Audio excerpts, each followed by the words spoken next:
students, so welcome to online classes of Supreme 60, and today I am going to start a new topic which is kinetic theory of gases. So before starting the kinetic theory of the gases, I will discuss a point that I anyhow left in the last lecture, which is from the radiation, in which this was a solar constant. I just missed this solar constant. Actually this is a very simple thing, but still I thought that I should discuss before starting the KTG. So listen, what is this S? This solar constant is represented by S, and how it is calculated and what is the significance of it. देखिए क्या मतलब होता है solar constant का. ये कोई हमारा सन है, सन से हमारी कंटिन्यूसली हीट क्या हो रही है, रेडिएट हो रही है. ठीक है, जो इसकी कुछ ना कुछ एमिसिव पावर है उससे हीट रेडिएट हो रही है. और जो हमारे अर्थ है, अर्थ का जो सेंटर है वो हमारे सन से कितना दूरी पे है, वो हमारे सन से किसी r डिस्टेंस पे है. ठीक है, तो अगर वो डिस्टेंस r डिस्टेंस पे है तो सोलर कांस्टेंट की जो वैल्यू हम कैलकुलेट करते हैं उसको हम लिख सकते हैं कि S is equal to what, S is equal to जो भी हमारे पास टोटल एमिसिव पावर है, टोटल एमिसिव पावर कितनी है, AS को क्या लिख सकते हैं, एरिया ऑफ सन सरफेस का 4 pi RS square into temperature of sun की power 4 and divided by 4 pi जितनी डिस्टेंस पे हमारे पास सन है. ठीक है, तो इसको 4 पाई से 4 पाई कैंसिल, ये S जो निकल के आता है वो सिग्मा इनटू RS की पावर 2 इनटू TS की power 4 and RS divided by small r का होल स्क्वायर. जब आप इसमें वैल्यू रखते चले जाएंगे, RS की वैल्यू रखेंगे, R की वैल्यू क्या हो जाएगी, R is the distance, R क्या है हमारी distance from sun to earth. ठीक है, तो इसकी जो वैल्यू निकल के आती है वो निकल के आती है अराउंड 1400, सब 1388 समथिंग. इसकी जो यूनिट होती है सोलर कांस्टेंट की वो क्या होती है, ये यूनिट तो आपको पहले से पता भी है, वॉट पर मीटर स्क्वायर T की पावर एंड टेम्परेचर की पावर और K की पावर 4. ठीक है, ये जो हमारे S की वैल्यू होती है, क्या की वैल्यू है, S बराबर क्या आता है 1400, अराउंड 1400, कभी कभी कम ज़्यादा होता है, ये आपको बताया जाएगा. ठीक है, अगर जो भी वैल्यूज होगी. और इसका सिग्निफिकेंस आपको समझ में आ गया है. तो अगर आपको पास पूछा जाए कि अर्थ पे कितनी लाइट, अर्थ के अलावा हो सकता है कोई दूसरा प्लेनेट भी आपके पास दे दे, बट किसी भी प्लेनेट पे जब भी इसका हम total power, total absorptive power और टोटल एब्जॉर्प्टिव पावर निकालना होगा, या टोटल फॉलन पावर या total absorbed power on any planet अगर आपको निकालना है, तो उसकी पहली बात यहाँ पे डिस्टेंस चेंज हो जाएगी. R हमने किसके लिए लिखा है, अर्थ के लिखा है, उसका हम डाल देंगे वैल्यू. और उसके लिए जो हम लिखते हैं वो क्या लिखते हैं, सिंपल, हमेशा जो भी आपके पास एमिसिव पावर आ जाएगी या फिर रेडिएशन, इसको आप लिख सकते हो, यहाँ पे मैं लिख देता हूँ, radiation absorbed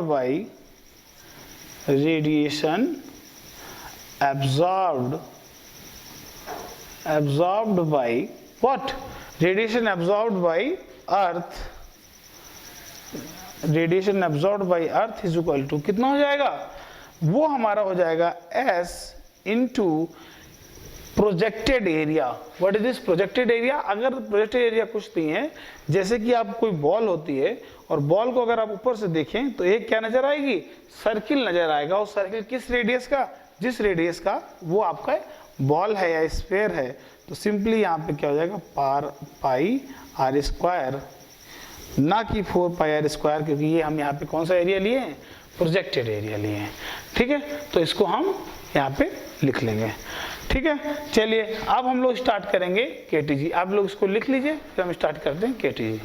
so student, so now come to the kinetic theory of gases. So kinetic theory of gases पहले मैंने जैसे एक छोटी सी बात बताई थी आपको जो छूट गई थी ए, और अब हम लोग स्टार्ट करेंगे। सबसे पहले स्टार्ट करेंगे हम काइनेटिक थ्योरी ऑफ गैसेस को, जो भी हमारे पास गैसेस के लॉज होते हैं, फिर टाइप ऑफ गैसेस, उसके बाद हम लोग पढ़ेंगे प्रेशर, टेम्परेचर रिलेशनशिप और जो भी चीजें आगे हैं। ठीक है, तो सबसे पहले हम लोग लॉज पढ़ेंगे। सब बच्चों को पहले से हमें लग रहा आता है, लेकिन फिर भी हम लोग इसको रिवाइज करते हुए पढ़ेंगे। Boyle's law.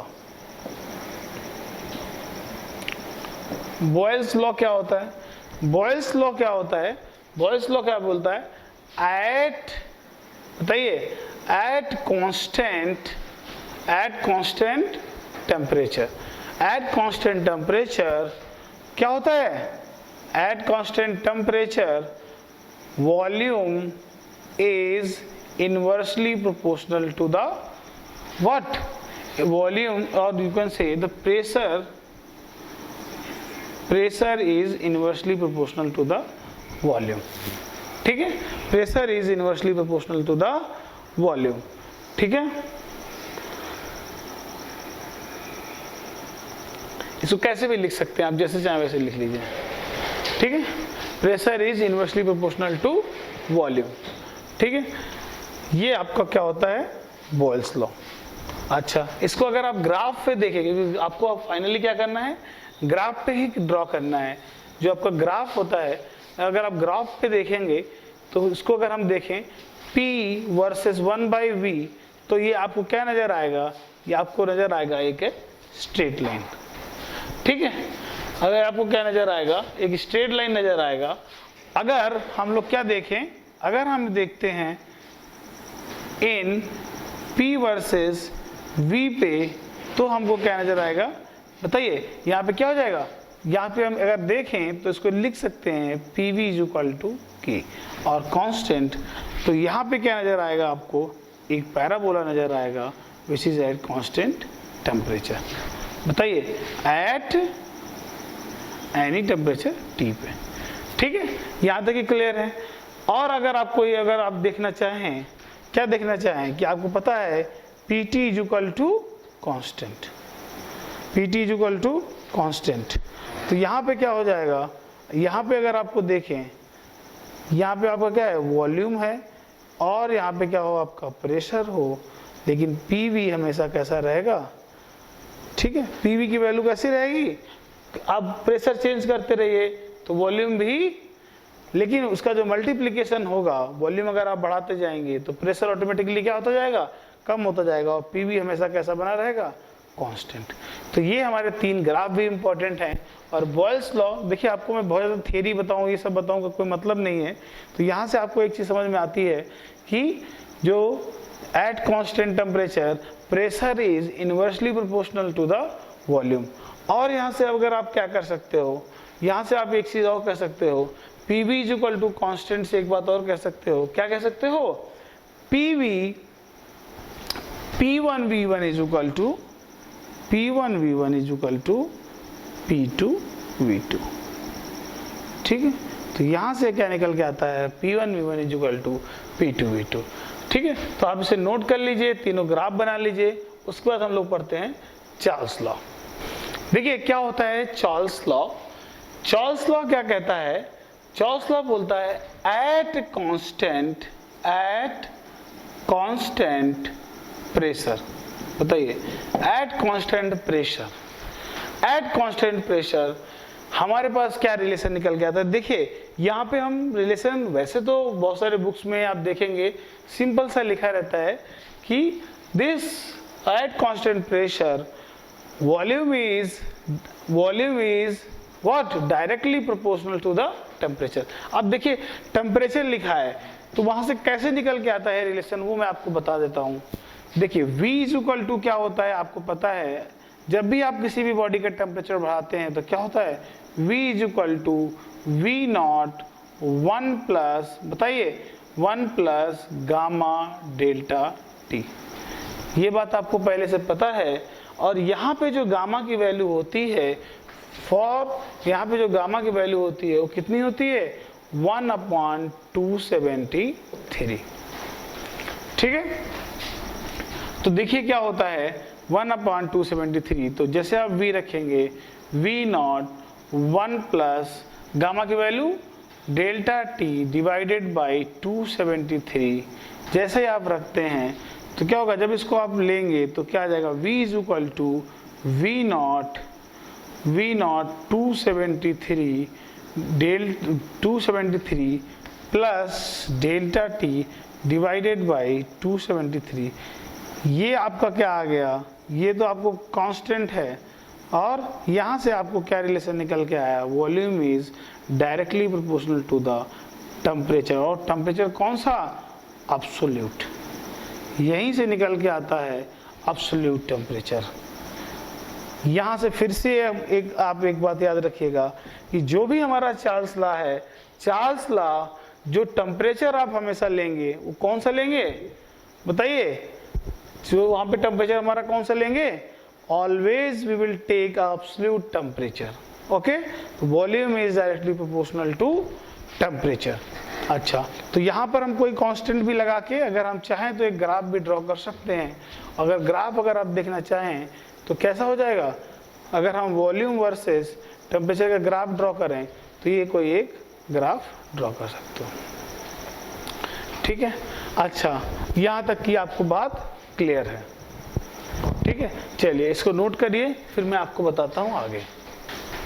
तो नेक्स्ट जो हमारा है ग्रे लुईस लॉ।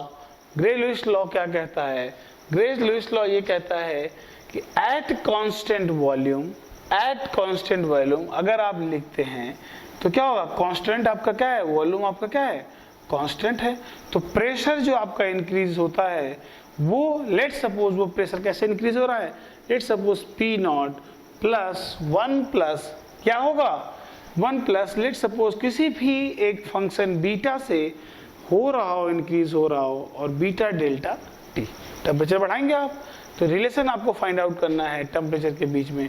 बिल्कुल similarly here also, here beta will be is equal to 1/273, ठीक है। बीटा विल बी क्या होगा 1/273, और यहाँ पर भी जब आप निकालेंगे तो क्या निकल के आएगा, P0 273 plus delta T by 273। तो यहाँ से भी क्या निकल के आता है, pressure is directly proportional to the temperature, और टेम्परेचर कौन सा वाला है, एब्सोल्यूट, क्योंकि यहाँ पे डेल्टा टी कोई भी टेम्परेचर डिफरेंस हो सकता है, सेल्सियस में हो सकता है, बट जो यहाँ पे अभी हम कैलकुलेशन कर रहे हैं ये हमारी कहाँ में निकल के आती है, आपकी हमेशा एब्सोल्यूट में। चलिए इसको नोट करिए, फिर हम लोग आगे बढ़ते हैं। What is this ideal gas equation, ठीक है। तो next is ideal gas equation. Ideal gas equation क्या कहता है, मैं पहले इसके जो मेन की पॉइंट्स हैं हम लिख देते हैं, फिर मैं आपको समझाता हूँ, ठीक है। देखिए, before writing the assumptions I will tell you what can be possible assumptions. The first assumption is the particles, क्या है कि जो पार्टिकल्स हैं हमारे वो बहुत ही टिनी और बहुत ही छोटे पार्टिकल्स हैं, और इतने छोटे हैं कि they are not occupying any space, वो कोई भी स्पेस ऑक्यूपाई नहीं कर रहे हैं, नंबर एक बात। नंबर दो बात क्या है कि जो भी वो पार्टिकल्स होते हैं गैस के, उनमें कोई भी अट्रैक्शन और रिपल्सन फोर्सेस नहीं है, नंबर दो पॉइंट।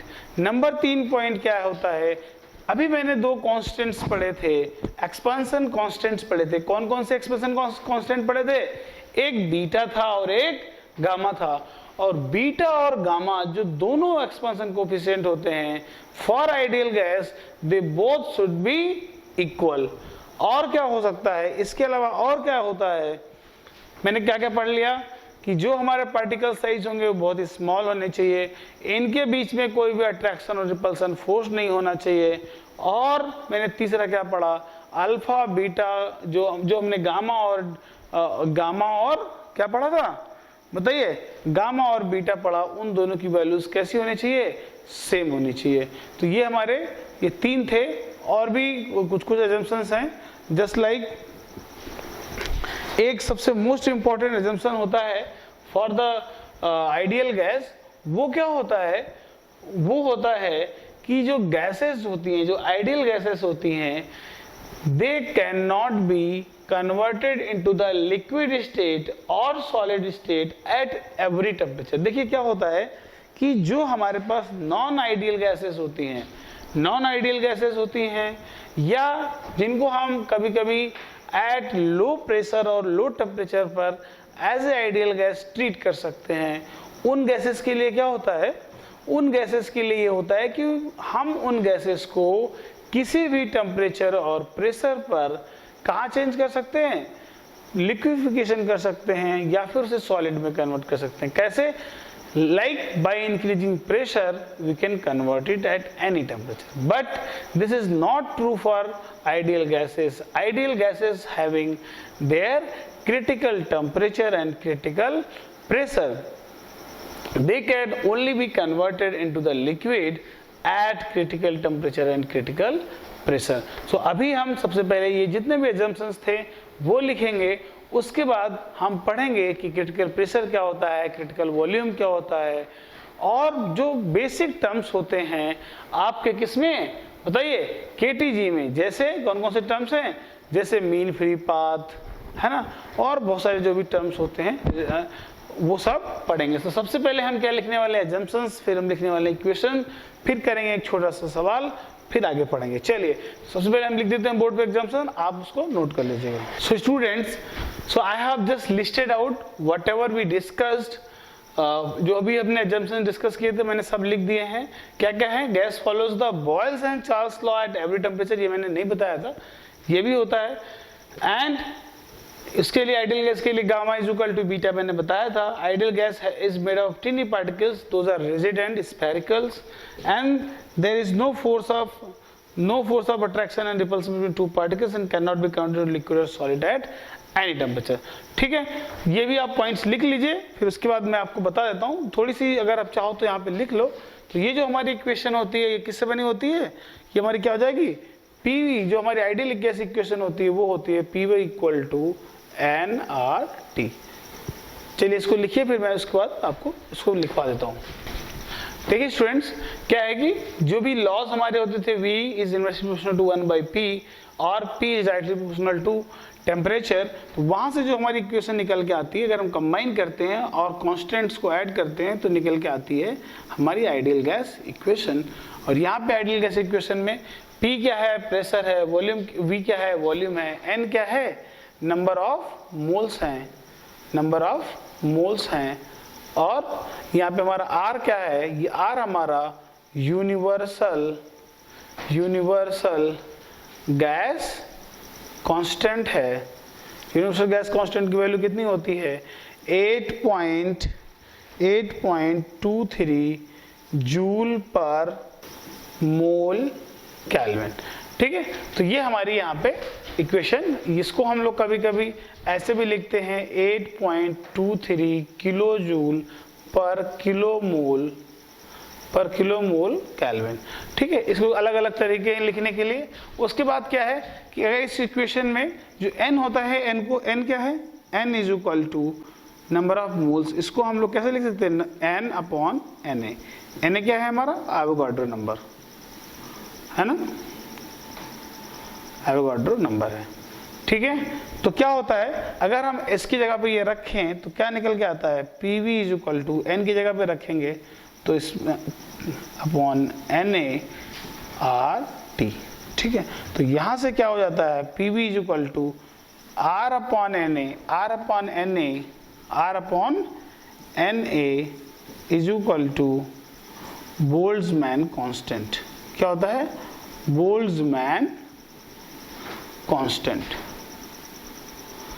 ये क्या निकल के आता है, बोल्ट्जमैन कांस्टेंट। ठीक है, तो हम इसी इक्वेशन को दूसरे तरीके से कैसे लिख सकते हैं, PV is equal to n बोलिए n k, बोल्ट्जमैन कांस्टेंट की वैल्यू कैसे डिनोट करते हैं, k से। ठीक है, तो स्मॉल k क्या देखिए, PV is equal to capital N, n क्या है, number of particles of gas. ठीक है, और n k t। ये भी हमारे एक आइडियल गैस इक्वेशन का एक फॉर्म है जिसको हम लिख सकते हैं। अच्छा, तो इस k की वैल्यू क्या होती है, इस जो हमारी बोल्ट्जमैन कांस्टेंट k है इसकी वैल्यू क्या होती है 1.38 इंटू 10 टू पावर -23 जूल पर मोल केल्विन, जूल पर मोल केल्विन। ठीक है, तो इसको आप यहाँ से नोट कर सकते हैं।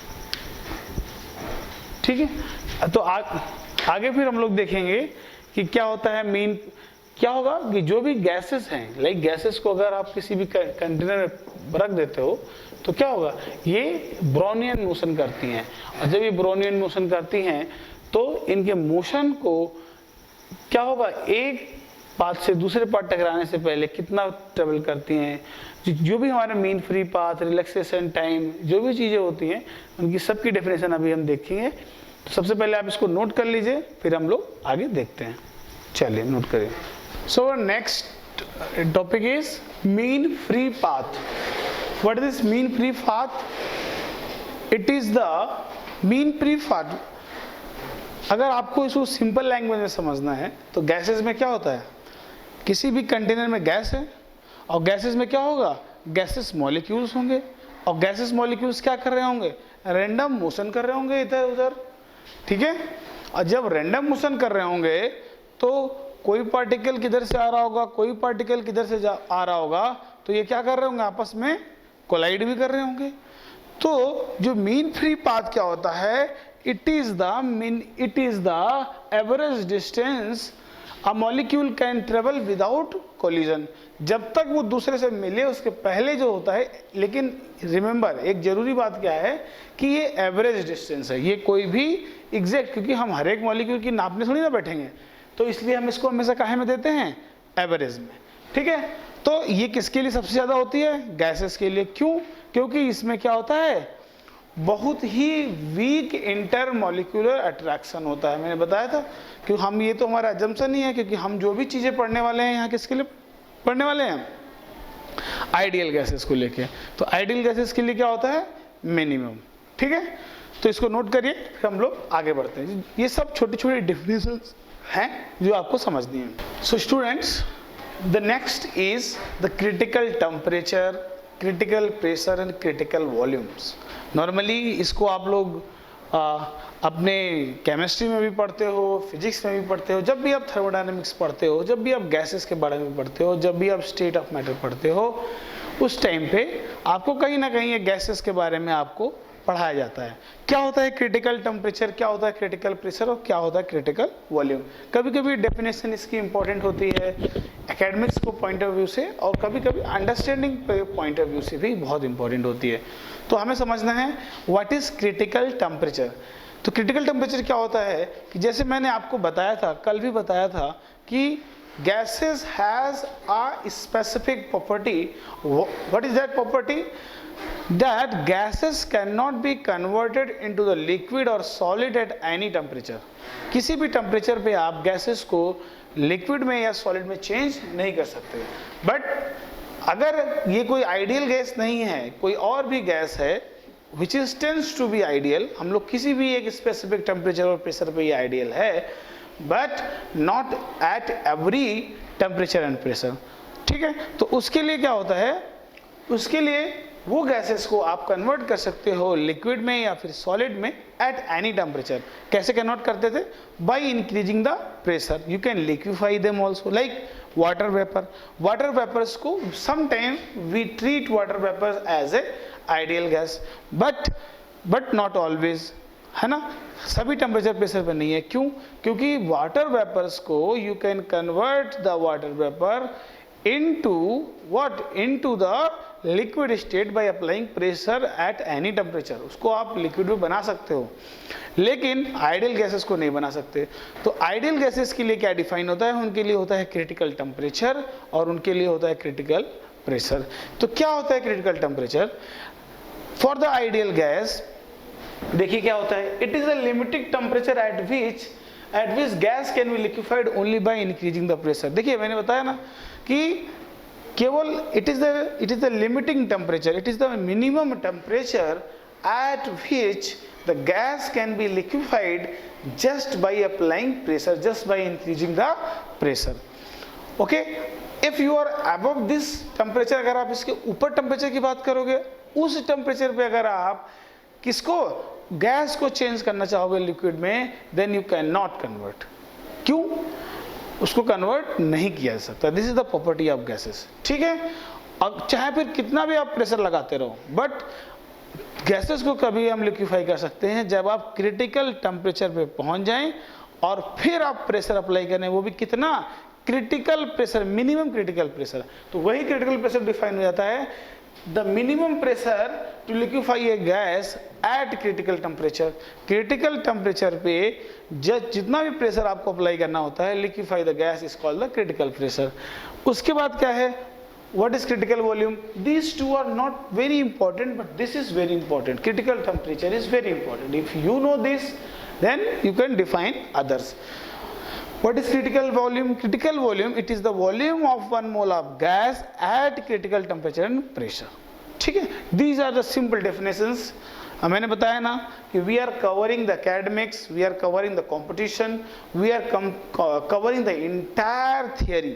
So we are giving all the definitions, we are doing very hard, we are writing all the definitions, and we are giving time that note it down, pause your screen and note it down. आप लोग उसको लिखिए और बहुत मेहनत से पढ़ाई करिए. बहुत कठिन टाइम चल रहा है, हमारे यहाँ के सब स्टाफ बहुत मेहनत कर रहे हैं, आपके अच्छे अच्छे वीडियोस बना रहे हैं कि जिससे आप लोग इसकी मदद से अपनी पढ़ाई कर सकें. ठीक है, चलिए नोट कर लीजिए इसे. So what is next? The next is the Avogadro law. What is this Avogadro law? देखिए, मैं आपको ये छोटे छोटे लॉज जस्ट आपको रिकैप्सुलेट करा रहा हूँ, आपको रिमाइंड करवा रहा हूँ, जो आपने पहले पढ़ रखा है, कहीं ना कहीं पढ़ रखा है, जस्ट आपको रिवीजन के लिए हैं. ठीक है, और इनकी डेफिनेशंस आपके नोट्स में चले जाएं. जब भी आप पढ़ रहे हो तो एक रिदम बनेगा, एक चीज़ों की अंडरस्टैंडिंग लाने के लिए है. ठीक है, Avogadro लॉ क्या बोलाता है? Avogadro लॉ बोलाता है equal volume of gases under the same temperature and pressure will have same number of molecules. ठीक है, और आपको एक बात और पता है क्या, कि 1 मोल ऑफ मॉलिक्यूल्स में अगर आपके पास 1 मोल मॉलिक्यूल हैं तो उसमें कितने नंबर ऑफ पार्टिकल्स होते हैं? Na मॉलिक्यूल्स होंगे. कितने होंगे? मॉलिक्यूल्स होंगे एट NTP. बताइए, एट NTP. ये आपको पता है ना, कितने होते हैं? Na. और Na बराबर क्या है? जो Na है वो Na इज इक्वल टू है 6.23 इंटू 10⁻23. ये हमारा क्या है? Na is called the Avogadro number, and Avogadro number is equal to 6.23 into 10⁻23. और 1 मोल में कितने नंबर ऑफ मॉलिक्यूल्स होते हैं? नंबर ऑफ मॉलिक्यूल्स होते हैं 6.23 into 10⁻23. ठीक है, गैसेस के, किस पे? At NTP. ठीक है, अच्छा अब बात आती है कि व्हाट इज डाल्टन्स लॉ. देखिए, डाल्टन्स लॉ को आप बचपन से अपने हो सकता है 9th क्लास से पढ़ते चले आए. तो क्या होता था Dalton's law? Dalton's law states that the sum of the pressure of the container is equal to the sum of partial pressure of all the gases. ऐसे पढ़ते थे, तो वही मैंने यहाँ पे लिख दिया है कि क्या होगा, या फिर आप ऐसे कह सकते हो कि the total pressure of the container is equal to the total pressure exerted by a mixture of non-reacting gases. Non-reacting gases जो ideal gases हैं in a vessel is the sum of individual pressure of the gas exerted. एक gas कितना pressure लगा रही है, दूसरी gas कितना pressure लगा रही है, तीसरी गैस कितना प्रेशर लगा रही है, when it alone occupied. देखिए, मैं आपको एक बात बताता हूँ, अगर आपको कभी भी कैलकुलेशंस करनी होगी तो वो इंडिविजुअल गैस का जो पार्शियल प्रेशर निकालेंगे, अगर उसके लिए वॉल्यूम की जरूरत पड़ती है तो वॉल्यूम क्या होगा? That entire container.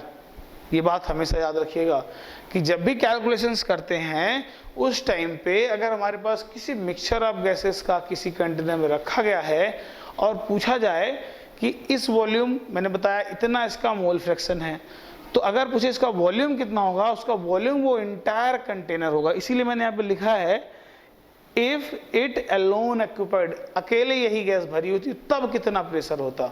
ठीक है, अगर आपको टेम्परेचर पता है, अगर आपको क्या पता है, वॉल्यूम आपको कंटेनर का पता है और आर पता है, तो अगर यूनिवर्सल गैस कांस्टेंट, तो आप प्रेशर जो निकालेंगे उसके लिए जो वॉल्यूम कंसीडर करेंगे, that volume will be the complete container. ये बात वेरी इंपॉर्टेंट है। कभी कभी ये कैलकुलेशंस करने में हम लोग ध्यान नहीं देते। आप सोचते हैं कि वॉल्यूम, वो तो थोड़ी गैस है, वो तो थोड़ा वॉल्यूम लेगी, ऐसा नहीं है।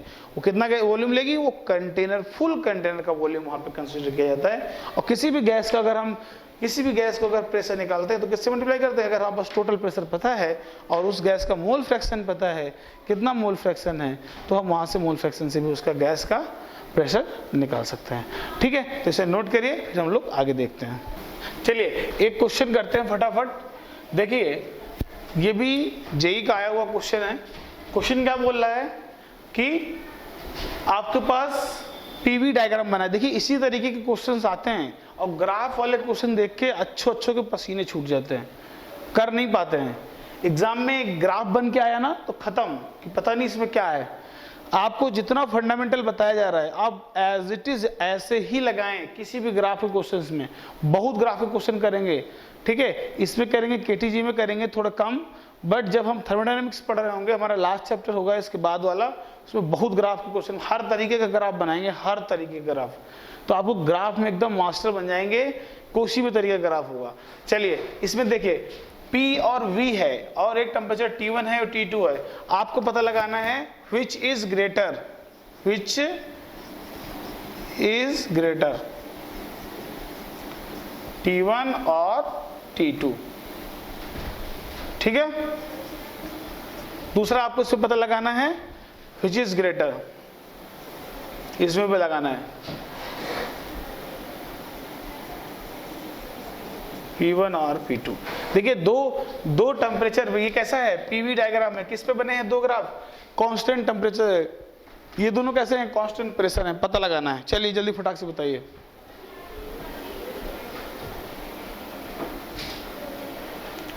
कर लिया। चलिए अभी हम सबसे पहले पहले वाला देखते हैं, है ना। आप लोगों को आंसर्स आ गए होंगे, क्या है। चलिए ठीक है, अभी देखिए आप मैच कराइए, आप इसको कर पाए कि नहीं कर पाए। जैसे क्या है, पीवी डायग्राम, इसमें कभी भी आ जाए, कुछ भी आ जाए, सीधा आपको क्या करना है, अपनी इक्वेशन लिखनी है। पीवी इक्वल टू 1 मोल के लिए लिख लो, N1 छोड़ दो, ये लिखना है तो NRT लिख लो, कोई दिक्कत नहीं है। NV क्या है, कांस्टेंट है। ये आपको इक्वेशन याद है। आप बताइए, एक लाइन कोई भी ड्रॉप कर लीजिए, इस पे वैल्यू निकालिए, इस पे वैल्यू निकालिए, बताइए ये कोई P1 V1 है, ये कोई P2 V2 है। बताइए which is greater, which is greater, P2 V2 is greater than P1 V1। आप यहीं से बता देंगे, if P2 V2 is greater than P2 V2 then क्या हो जाएगा। अभी आप उसको लिख के देखिए, P2 V तो क्या हो जाएगा, NR, बताइए NR T1 NR T2 will be greater than NR T1, हो जाएगा। ये कैसे हैं, कांस्टेंट, ये कैसा है, कांस्टेंट, तो क्या हो जाएगा, T2 will be greater than T1। सीधा ही निशान लगाओ, कंफ्यूज नहीं होना है। इसी तरीके से ग्राफ के क्वेश्चंस लग पाएंगे, और कोई तरीका नहीं है। ठीक है, चलिए ये वाला बताइए कैसे लगेगा। इसमें भी आपको कुछ नहीं करना है, अपना आइडियल गैस इक्वेशन, और हमको कुछ नहीं आता। किसी भी एक वॉल्यूम पे लाइन खींच लो, ये और ये, ठीक है, आ गया। बताइए बताइए, है ना, किसी भी वॉल्यूम पे खींचा।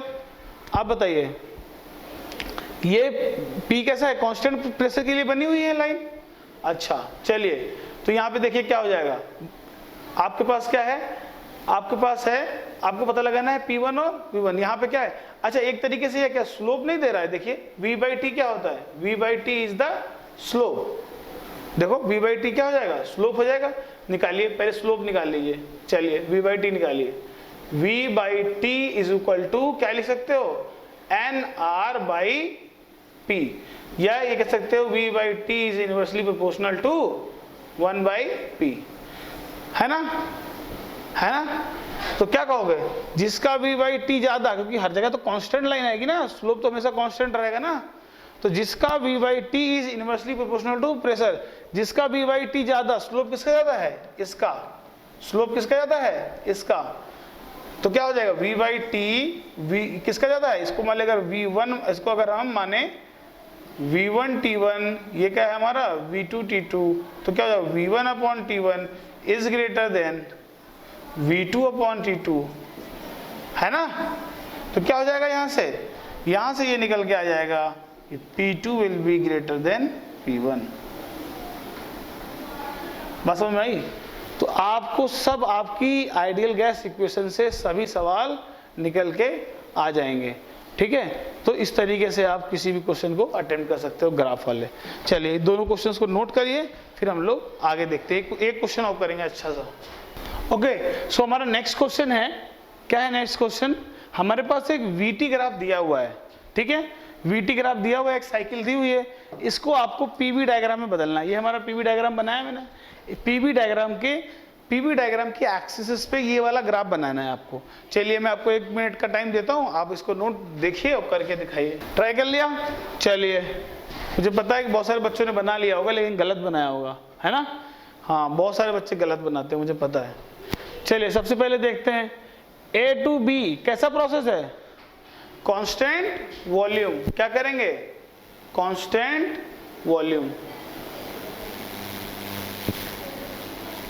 बना लिया।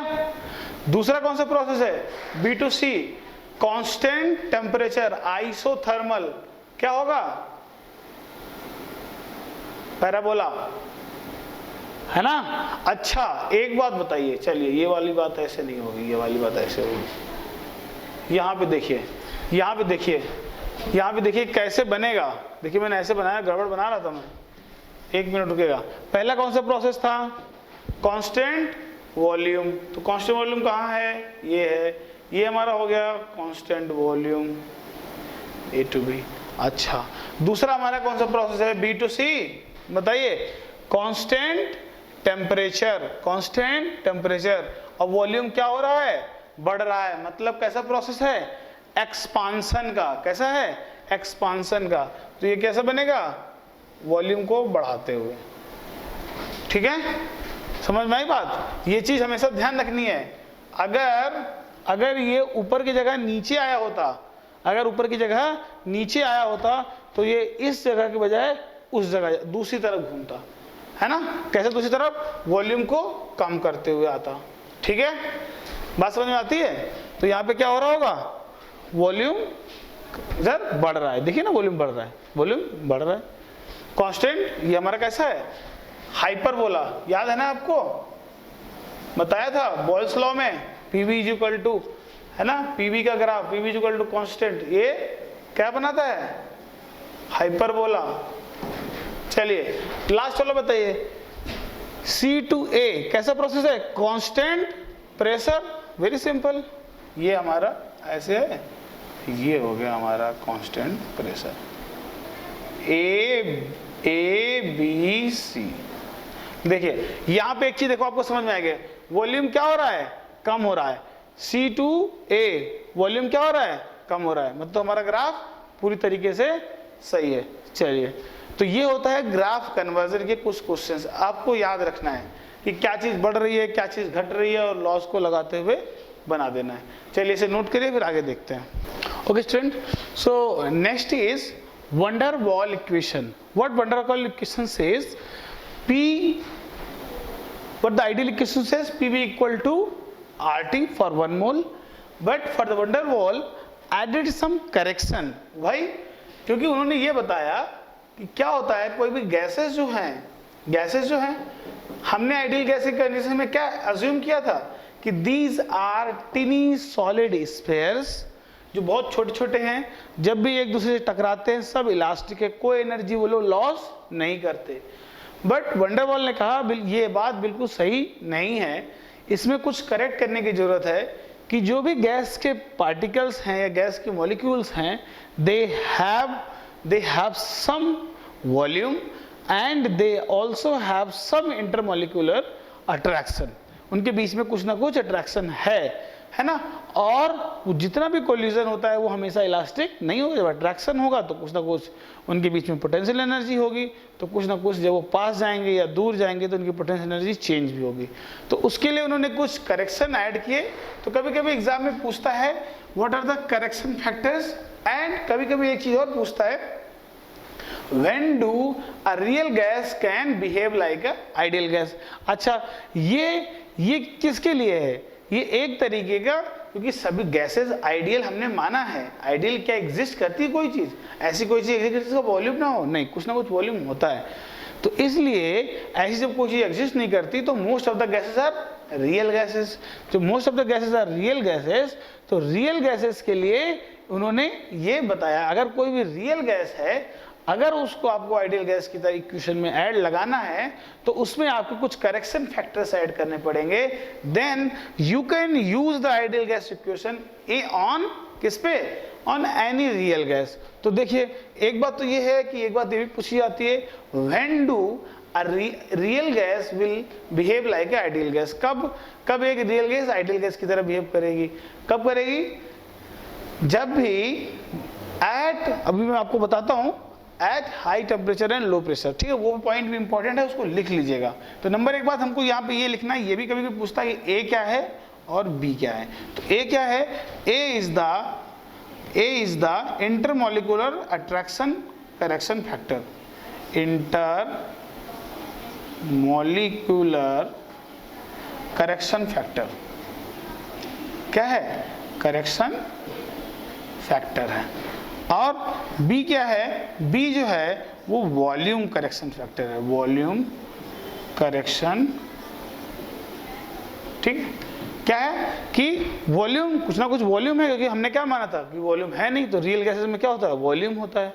तो ये होता है। एक इंपॉर्टेंट पॉइंट है वो लिख लीजिए, क्योंकि जो आइडियल नहीं है तो कैसे गैसेस हैं?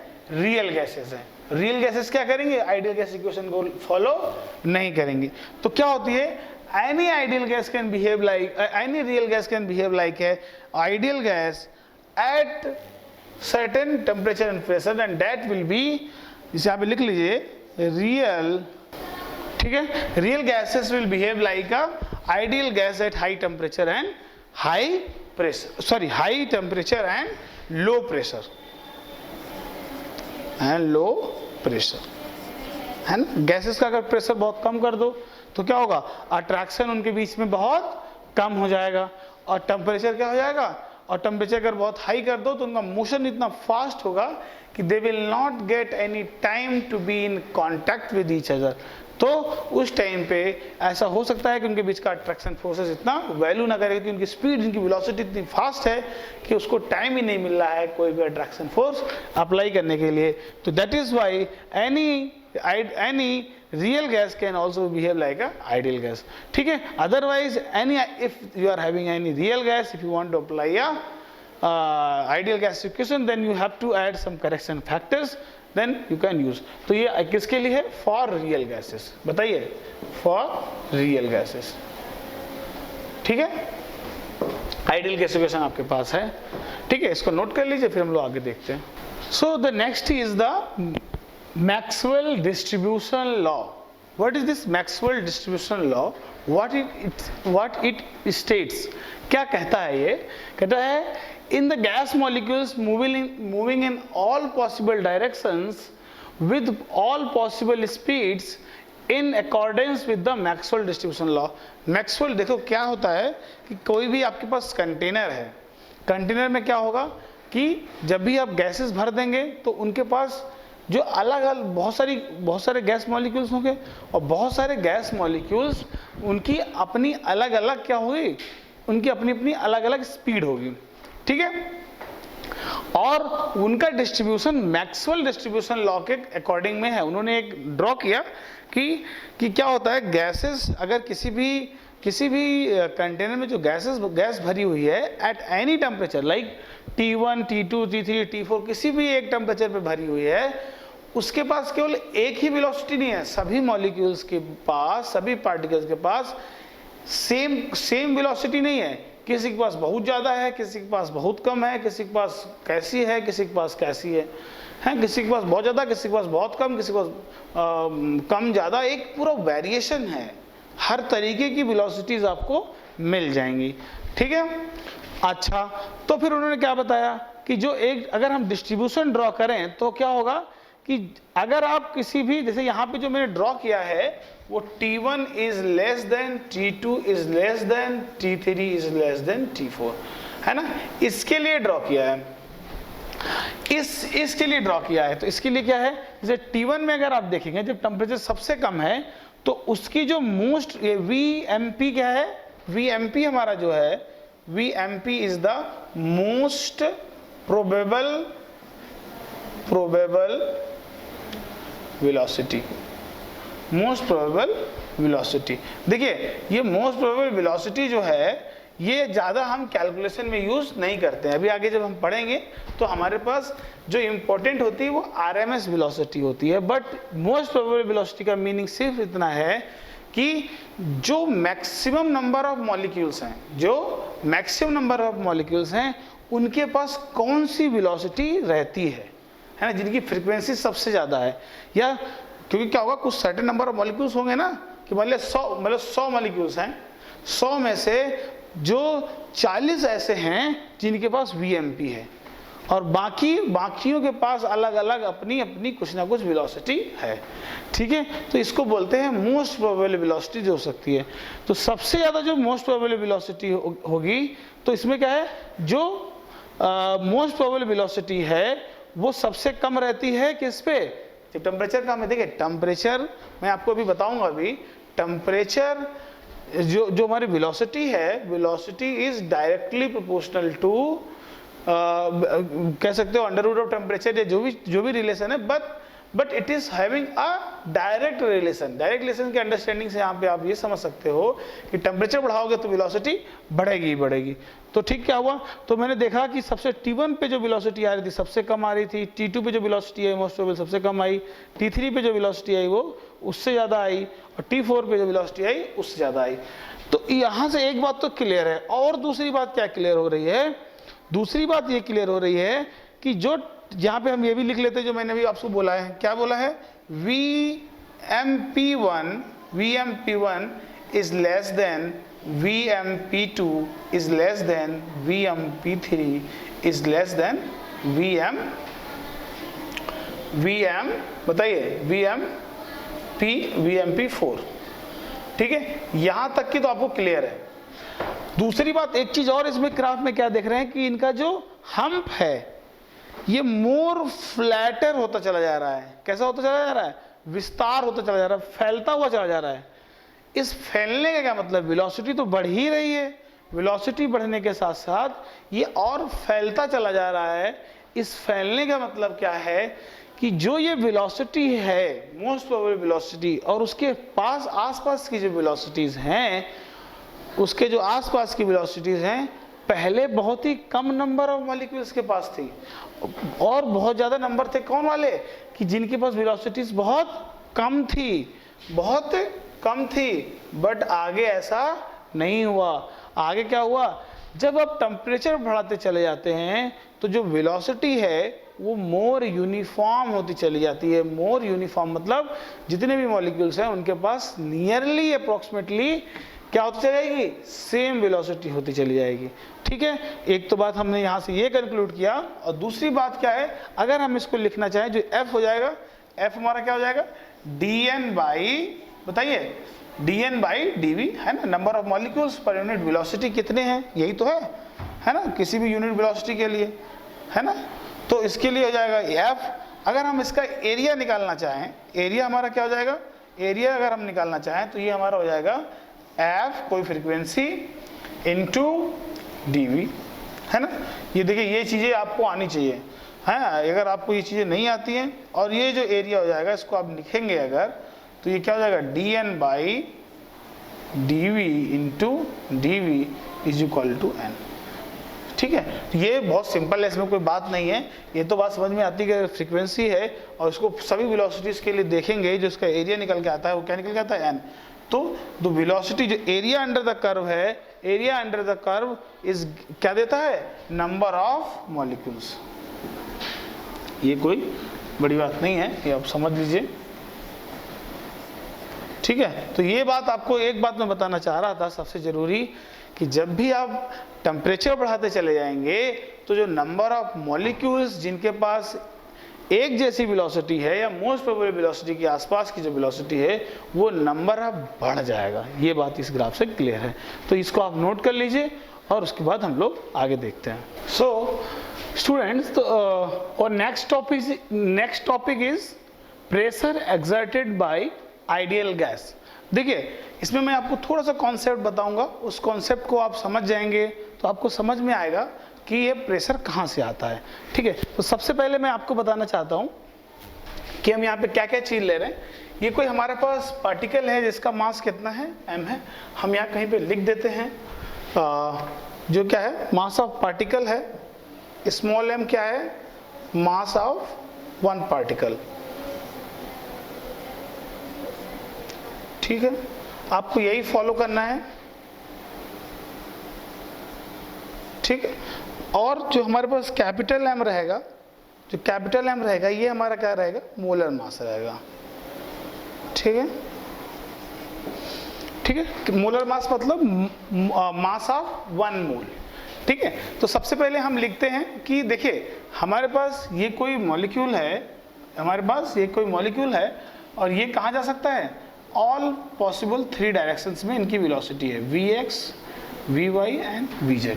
और हम ये मानते हैं कि इनके पास जो वेलोसिटी है इन ऑल द डायरेक्शंस वो कैसी है, सेम है। तो सबसे पहले हम लिखते हैं Vrms।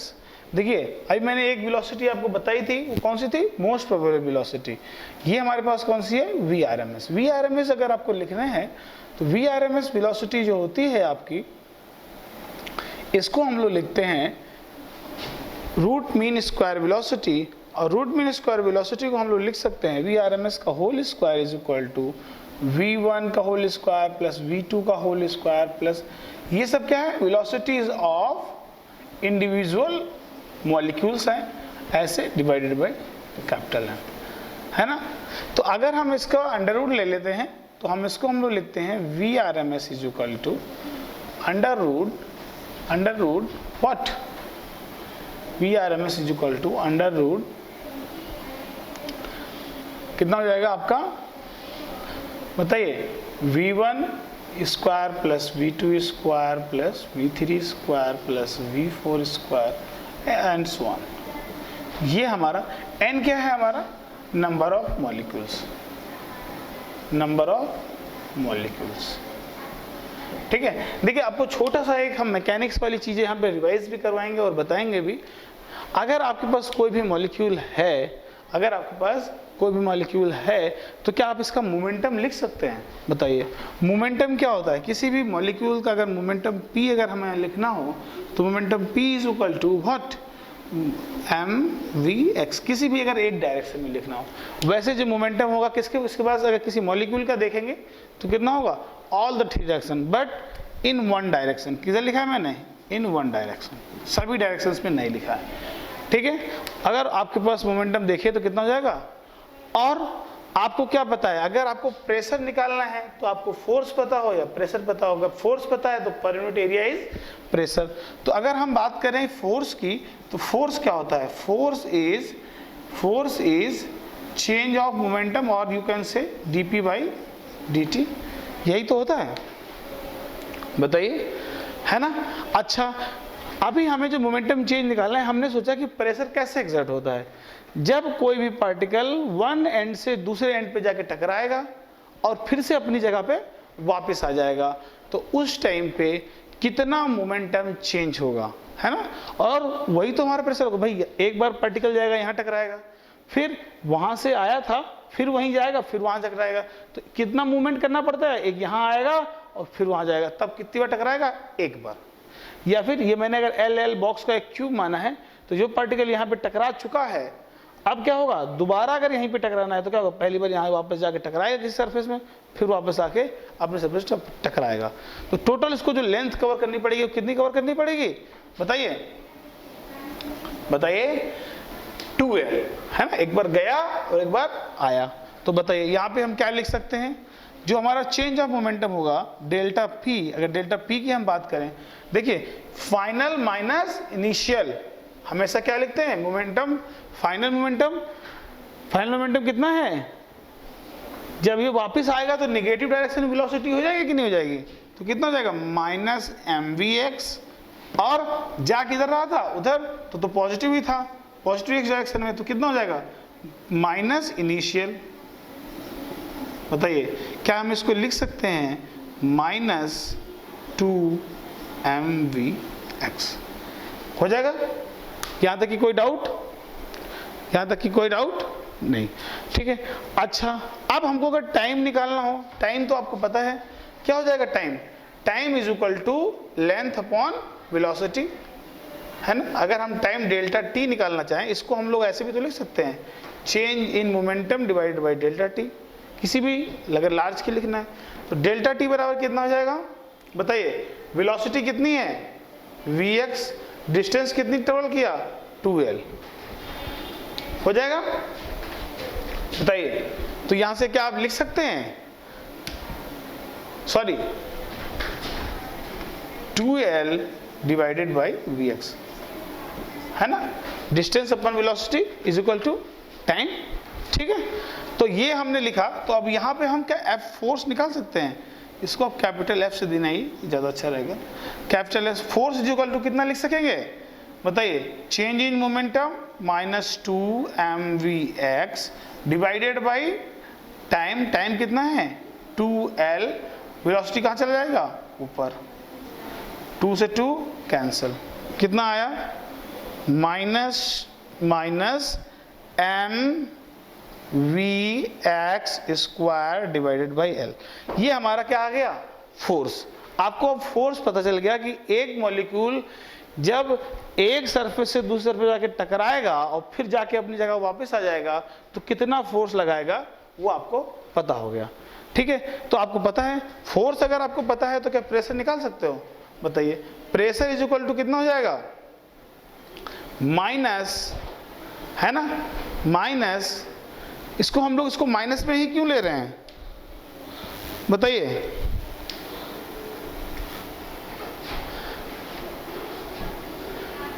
यहाँ पे हमारा जो माइनस में है तो माइनस में लिख लेंगे। देखिए माइनस में यहाँ पे निकालने का मतलब यही था कि चेंज इन मोमेंटम, ये हमारा माइनस में आ रहा है या पॉजिटिव आ रहा है, यहाँ पे माइनस में आया तो माइनस में रखेंगे। तो बताइए हमारा प्रेशर कितना हो जाएगा, ओके।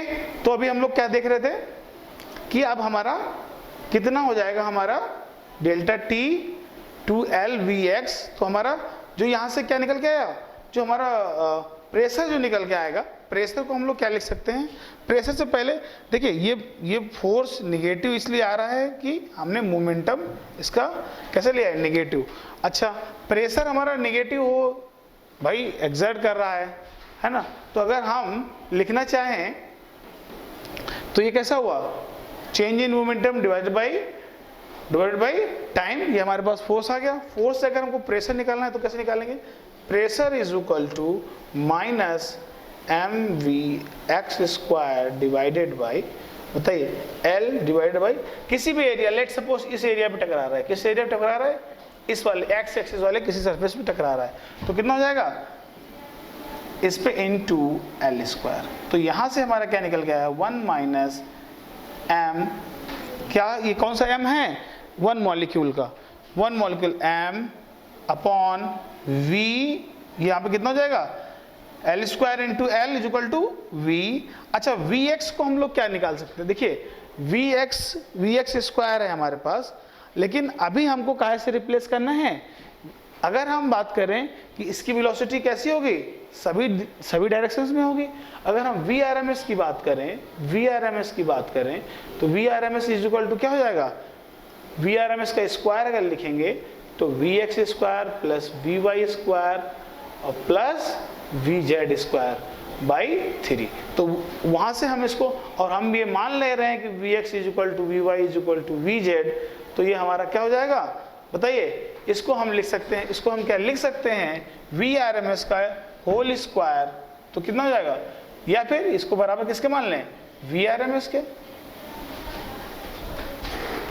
सॉरी ये जो हमारी वेलोसिटी है Vx, ये हमारी जो वेलोसिटी आएगी Vx, ये हमारा क्या हो जाएगा, जो ऑल द डायरेक्शंस में जो हमारी वेलोसिटी है डिवाइडेड बाई 3, ठीक है।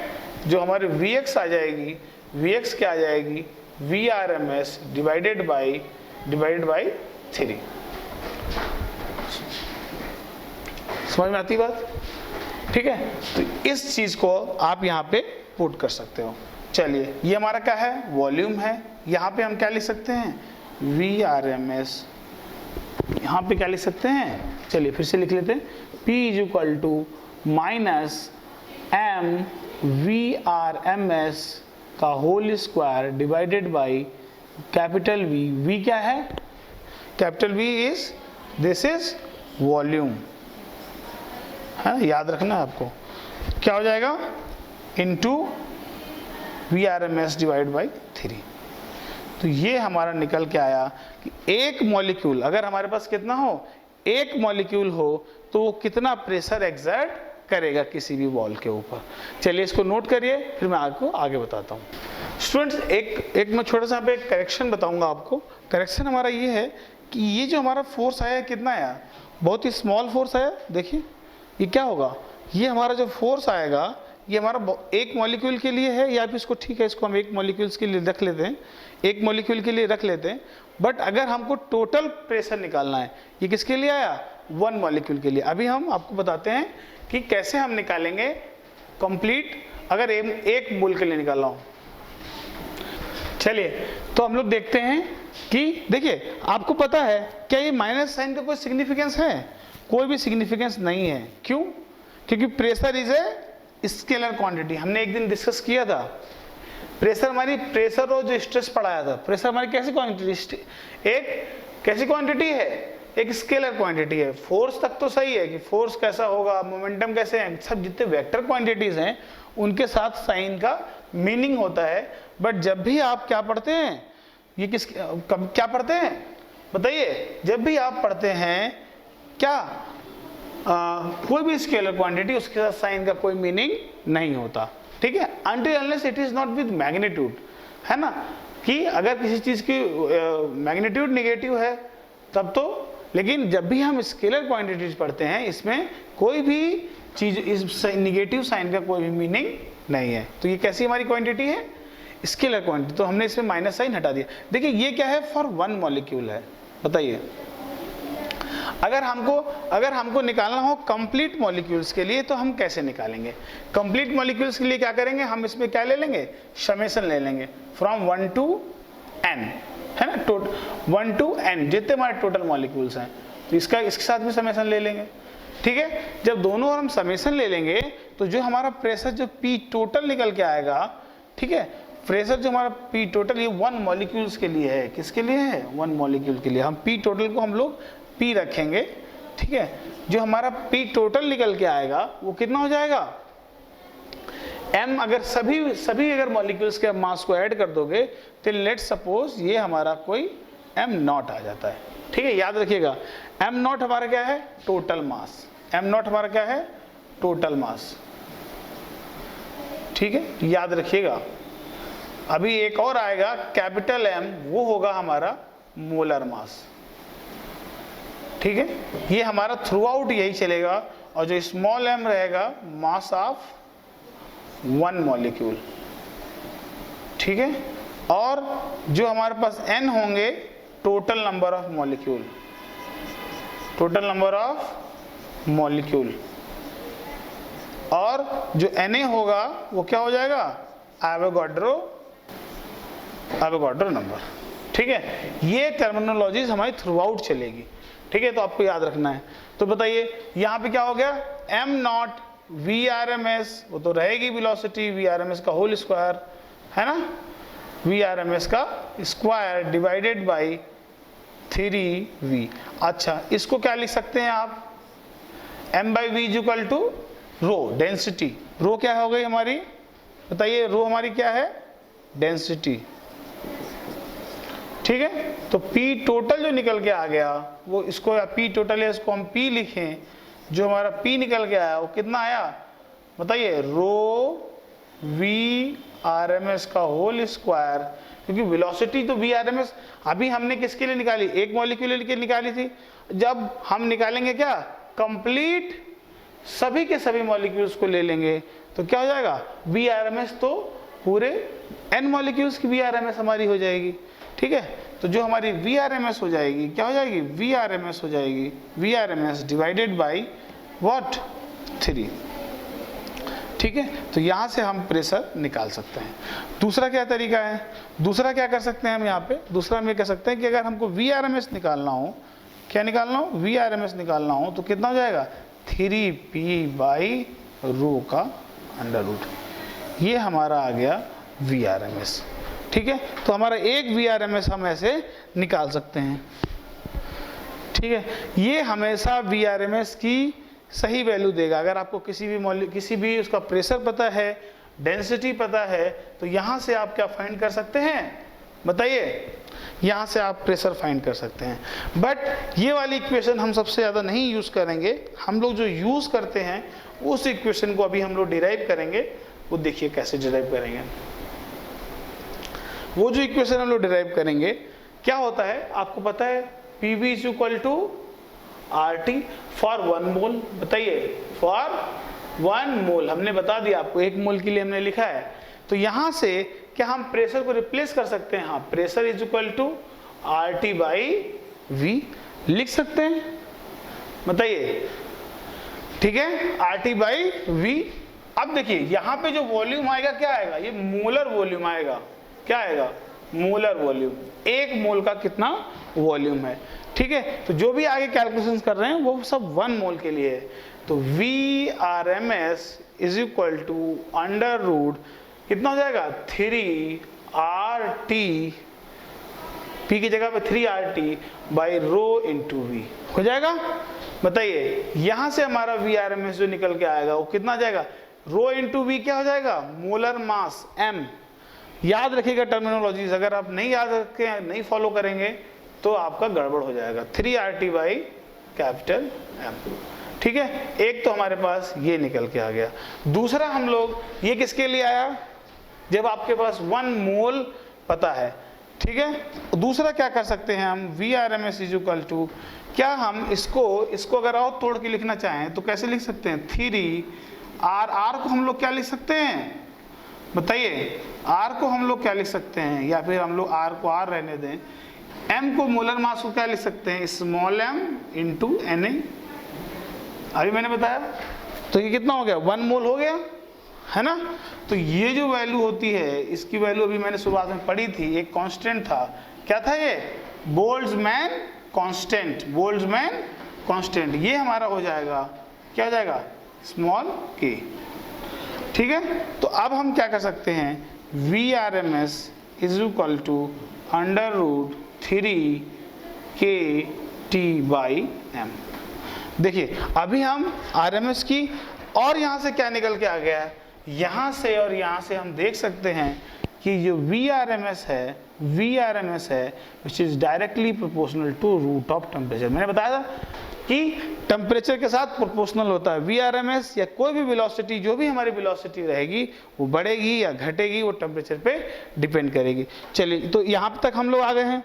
तो लेकिन हमको इसको एक बार साथ साथ लिख लेते हैं। चलिए पहले इसको नोट करिए, फिर मैं आपको आगे बताता हूँ। तो वी आर एम एस बराबर क्या हो गया,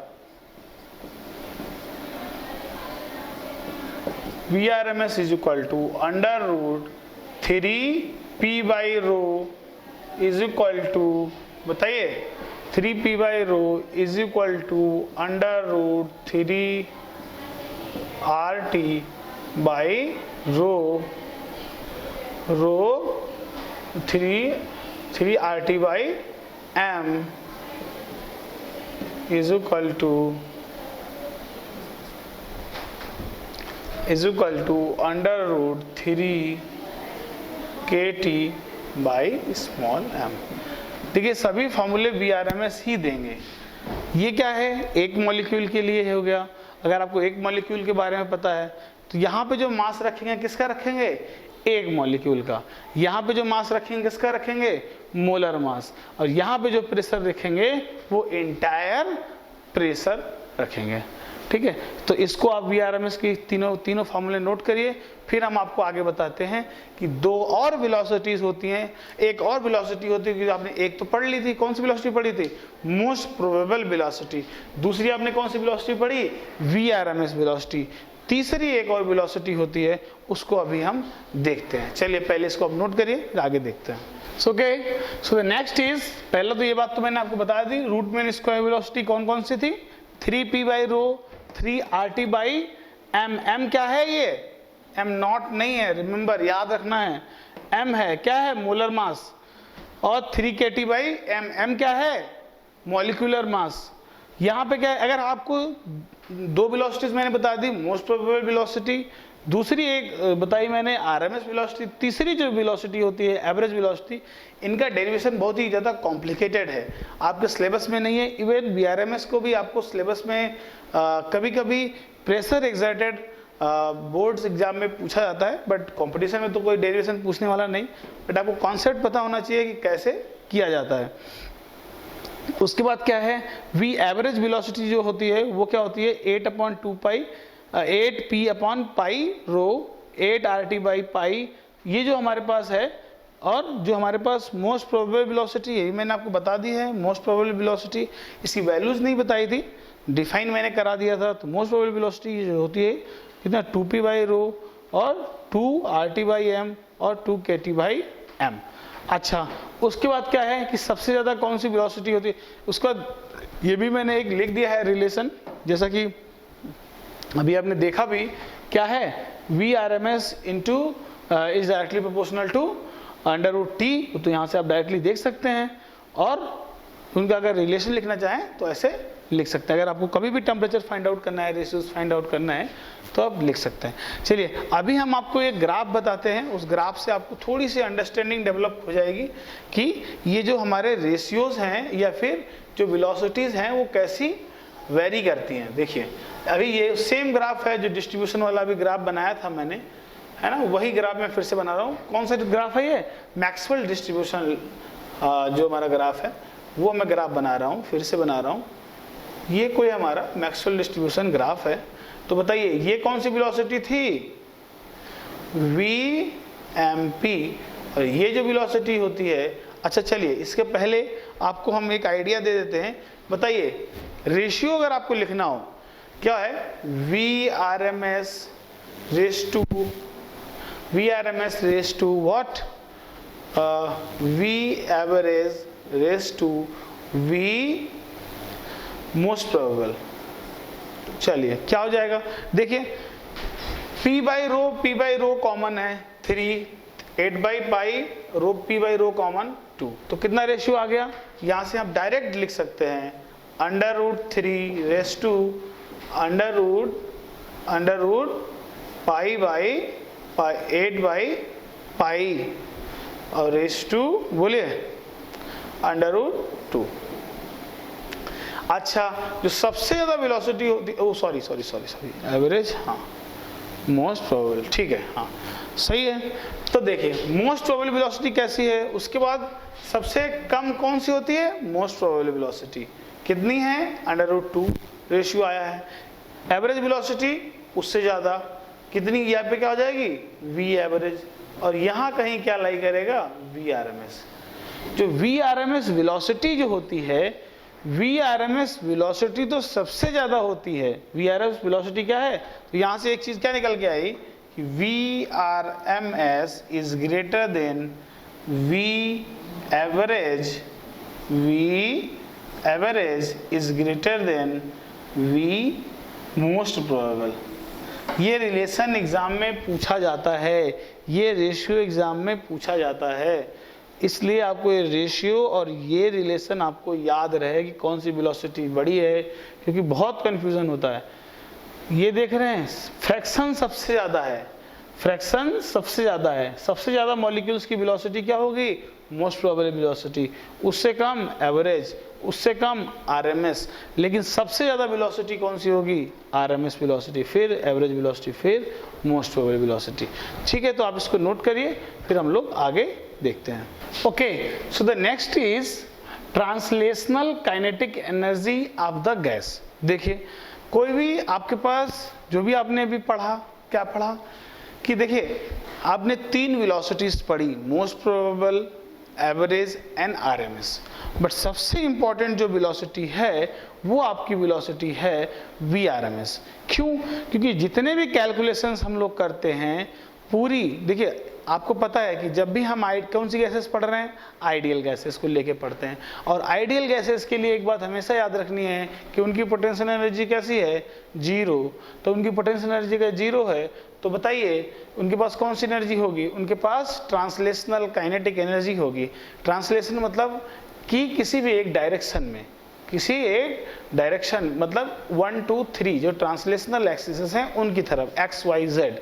but I am not taking here what, हम लोग यहाँ पे कोई भी रोटेशनल एक्सिस के about energy, rotational kinetic energy की बात नहीं कर रहे हैं, हम लोग ट्रांसलेशनल काइनेटिक एनर्जी की बात कर रहे हैं। ट्रांसलेशनल काइनेटिक एनर्जी जो हमारे पास, हमको हमेशा मैकेनिक्स से फॉर्मूला याद है, मैंने बताया कि for the calculations we will always take what, we will take the RMS velocity of the gas, because it will decide most of the properties that can be obtained from the RMS। जबकि इनकी गिनती बहुत कम है, बहुत ही कम number में होते हैं, बट इतनी ज़्यादा है कि सब चीज़ इन्हीं से डिसाइड होती है, प्रेशर, सब चीज़। ठीक है, तो हमें RMS वेलोसिटी ही इम्पॉर्टेंट है। चलिए, तो अभी हम लोग क्या करेंगे, क्योंकि जो बहुत ही स्लो मूविंग हैं वो प्रेशर भी एग्जर्ट नहीं कर पाते, वो उनके वजह से टेम्परेचर भी किसके वजह से होता है? आरएमएस वेलोसिटी, क्योंकि आरएमएस वेलोसिटी ही सबसे ज़्यादा बड़ी होती है। टेम्परेचर बढ़ाते हो जो वेलोसिटी बढ़ती है, प्लस प्रेशर जो इंक्रीज करने का काम करता है आरएमएस। इसलिए हम हर जगह पूरे कैलकुलेशन में हमेशा आरएमएस वेलोसिटी को ही फॉलो करेंगे। तो चलिए, ट्रांसलेशनल काइनेटिक एनर्जी के लिए आपको क्या पता है? Kinetic energy is equal to, बताइए, kinetic energy equal to half m कौन सा लेंगे बताइए? यहाँ पे जो हम m ले रहे हैं, अगर हमको टोटल निकालनी है तो क्या लेंगे? कैपिटल M ले सकते हो आप टोटल के लिए, कैपिटल M नॉट ले लो, यहाँ पे ज़्यादा बढ़िया लगेगा आपको कि टोटल अगर काइनेटिक एनर्जी की बात कर रहे हो, M नॉट VRMS जो भी आएगा उसका होल स्क्वायर।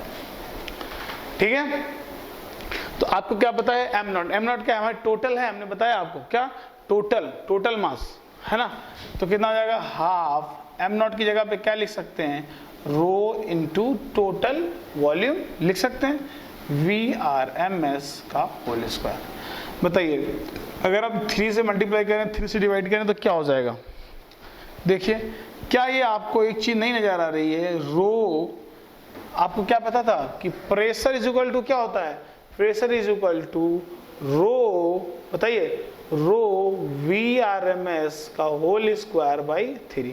तो रो VRMS का होल स्क्वायर बाई 3 हमारा क्या हो जाएगा बताइए? हमारा हो जाएगा प्रेशर P। ठीक है, तो क्या हो जाएगा? हाफ की जगह पे 3 ये वाला भी हो जाएगा, तो कितना हो जाएगा? 3/2 और ये हमारा क्या बचा हुआ है? ये ऐसे गया था ना, ये ऐसे, ये हमारे पास वॉल्यूम भी बचा हुआ है। क्या बचा हुआ है? वॉल्यूम। तो क्या हो जाएगा? Pressure P into V। तो ये हमारा काइनेटिक एनर्जी आ गया। तो काइनेटिक एनर्जी जो हमारे किसी भी मॉलिक्यूल की होती है वो क्या होती है? उसका टोटल वॉल्यूम। V हमारा क्या है? याद रखना है ये सब चीजें, इनको टर्म्स भूलना नहीं है। जो हमारा V है, वॉल्यूम है, तो अगर हमको किसी भी काइनेटिक एनर्जी को पता लगाना है तो क्या हो जाएगी? जिसका जितना उसका टोटल वॉल्यूम और total pressure will tell the kinetic energy. चलिए, अभी हम आपको इसी काइनेटिक एनर्जी को आपको लिखना है for 1 mole, for 1 molecule, for n मोल, किसी कितना भी हो। तो क्या लिख सकते हैं? आपको पता है PV इज इक्वल टू, बताइए, PV is equal to nRT होता है, nRT होता है।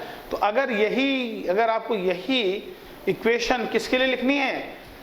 अगर आपको n मोल के लिए लिखनी है तो इसको एक तो टेम्परेचर के टर्म में अगर काइनेटिक एनर्जी लिखना है तो kinetic energy is equal to for, बताइए, फॉर n मोल हो जाएगा। Kinetic energy is equal to, बताइए, 3/2 nRT। ये बहुत इंपॉर्टेंट फॉर्मूला है, इसको बहुत हम लोग यूज करेंगे। देखिए यहाँ पे एक बात और है कि जो भी हमने मॉलिक्यूल लिया था वो कितनी वेलोसिटीज, कितनी डायरेक्शन में वेलोसिटीज रख रहा था, x, y एंड z। उसका रोटेशन से हमें कोई मतलब नहीं था, हम उसको कहीं पर भी कंसीडर नहीं कर रहे थे। तो हमने क्या देखा, हमने देखा कि जो काइनेटिक एनर्जी है वो हमारी कितनी आई, 3/2 nRT फॉर n मोल्स। ठीक है, किसके लिए, for n number of moles. अब बताइए फॉर 1 मोल कितना हो जाएगा, for 1 mole kinetic energy is equal to, बताइए, 3/2 RT। सिंपल, n की वैल्यू कितनी रख दी आपने, 1 रख दी। अच्छा और क्या कर सकते हैं, अच्छा आपको क्या पता है कि अगर हमारे पास n मोल है, हमारे पास यहाँ पे कितना मोल है, 1 मोल है, या आपके पास n मोल है, किसी भी को अगर आपको लिखना है फॉर 1 मॉलिक्यूल, तब हमको क्या करना पड़ेगा, तो बताइए n मॉलिक्यूल्स को क्या हो सकता है, 3/2 जो 1 मोल है तो क्या होता है Na, बताइए n मोल के लिए क्या हो जाएगा, n मोल के लिए अगर यहाँ पे 1, यहाँ पे कितना है 1 मोल है, तो 1 मोल बराबर क्या होगा, तो हमने क्या किया, Na से मल्टीप्लाई किया और Na से डिवाइड किया। ठीक है, और यहाँ पे क्या रखा, RT। ठीक है, okay. So we will do again for this for 1 molecule के लिए अगर लिखना हो तो क्या करेंगे, 1 मॉलिक्यूल के लिए लिखना है तो कुछ नहीं करना है आपको। देखिए ये क्या है आपका kinetic energy for n moles, n moles के लिए है, इसको हम ड्रॉप कर दें, ये तो हमारे कोई काम का नहीं है, ये हमारे पास है ना, ये हमारे पास हमने लिखा था काइनेटिक एनर्जी फॉर 1 मोल। 1 मोल के लिए कितने आया था, बताइए, 3 इसको क्या लिख सकते हैं, 3/2 n को क्या लिख सकते हैं, n अपॉन Na लिख सकते हैं, number of total number of molecules divide by Avogadro number equal to RT लिख सकते हैं।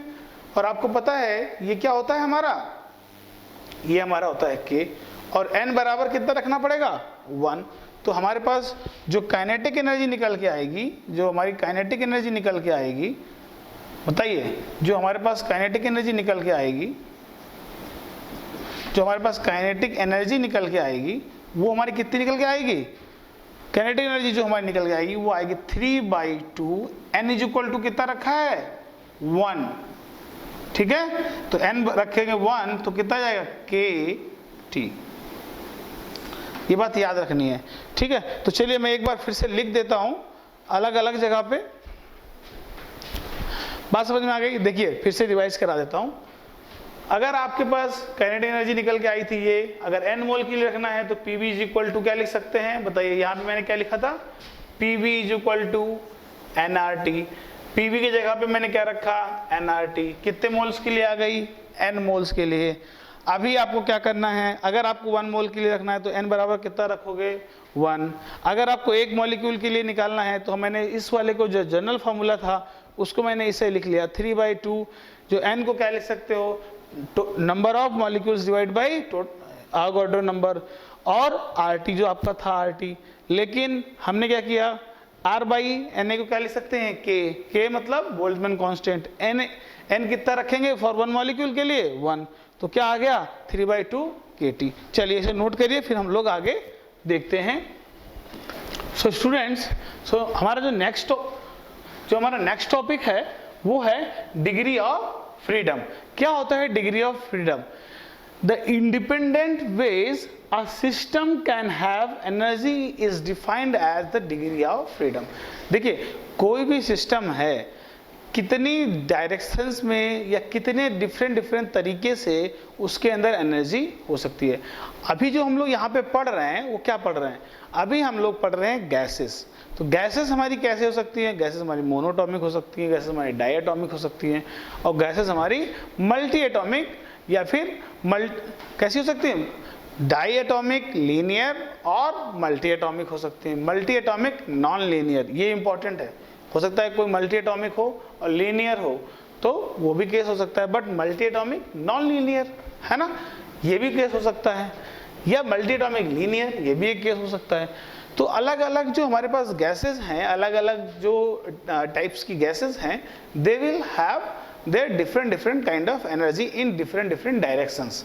क्या होता है कि जैसे हम आप सबसे पहले समझते हैं कि डिग्री ऑफ फ्रीडम क्या होता है। तो डिग्री ऑफ फ्रीडम को अगर समझना है, जैसे क्या है कि अगर आपके पास कोई एक ब्लॉक है, कोई एक ब्लॉक है, ये आपके पास ब्लॉक है, ये y डायरेक्शन, x डायरेक्शन, ये ब्लॉक कोई m मास का है।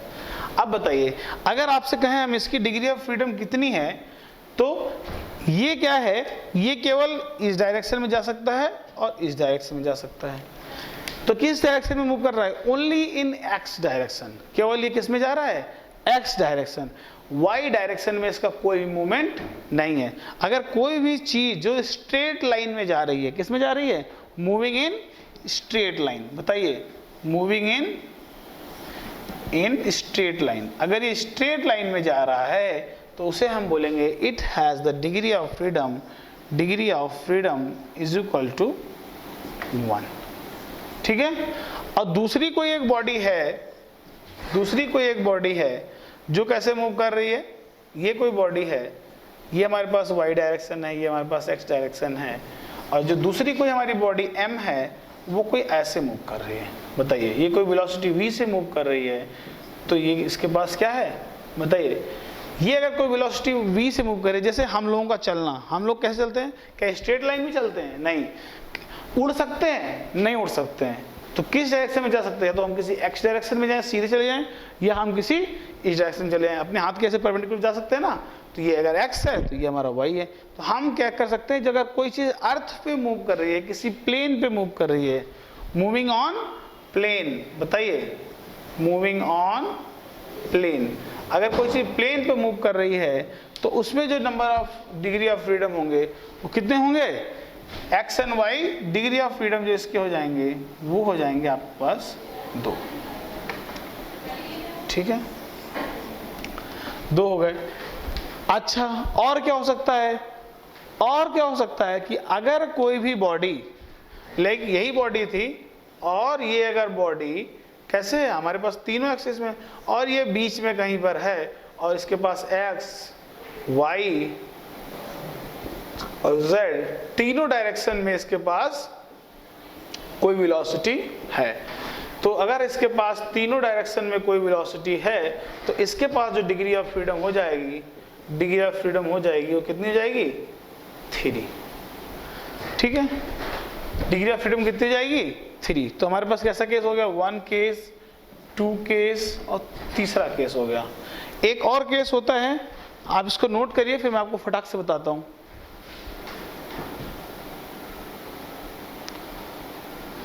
देखिए, जो तीसरा केस होता है, तीसरे केस में क्या हुआ कि जो भी हमारे पास ये पहला वाला केस था, ठीक है, जैसे पहला ही वाला केस को अगर हम ले लें और हमने क्या किया, जो हमारे पास एक ब्लॉक था उसको हमने काय से रिप्लेस कर दिया? एक व्हील से। ये क्या है? A wheel, wheel moving on straight line. क्या हुआ? एक अगर पहिया है वो अगर मूव कर रहा है तो कैसे मूव कर रहा होगा? इस डायरेक्शन में। ये डायरेक्शन नहीं है, केवल मैंने ये बताने के लिए लिखा है कि क्या लिखा है इसके लिए। इस डायरेक्शन में मूव कर रहा है और इसके पास एक रोटेशनल एक्सिस, एक रोटेशन भी हो रहा है। ऐसे ट्रांसलेशन vx, और ये क्या है? लाइक कोई वेलोसिटी, इसके पास रोटेशनल वेलोसिटी ओमेगा भी है, जिससे वो रोटेट भी कर रहा है अपने सेंटर पे, है ना, और आगे बढ़ता चला जा रहा है। तो इसको अगर हम जब बोलते हैं तो इसके पास डिग्री ऑफ फ्रीडम कितने हो जाएंगे? 1 ट्रांसलेशनल, 1 कैसे हो जाएगा? 1 ट्रांसलेशनल, कैसी? ट्रांसलेशनल, और 1 रोटेशनल। ठीक है, तो इसके पास कितनी डिग्री ऑफ फ्रीडम हो गई? 4।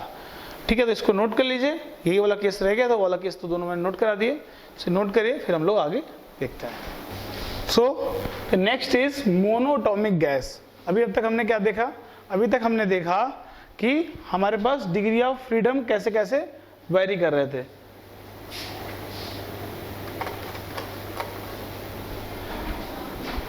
कैसे कैसे वेरी कर रहे थे? स्ट्रेट लाइन में जा रहे थे तो कितना डिग्री ऑफ फ्रीडम था? 1। अगर हम किसी भी प्लेन पे चल रहे थे डिग्री ऑफ फ्रीडम कितना था? 2। और अगर किसी स्पेस में मूव कर रहे तो हमारा डिग्री ऑफ फ्रीडम कितना था? 3। अगर कोई स्ट्रेट लाइन में मूव कर रहा था और अगर रोटेट भी कर रहा था तो उसकी डिग्री ऑफ फ्रीडम कितनी थी? 1 translational 1 rotational, total degree of freedom 2। सो अभी हमें तो इसके लिए पढ़ना नहीं, वो तो हमें अंडरस्टैंडिंग के लिए था कि हम कैसे डिग्री ऑफ फ्रीडम पढ़ते हैं। अभी हमें पढ़ना किसके लिए है?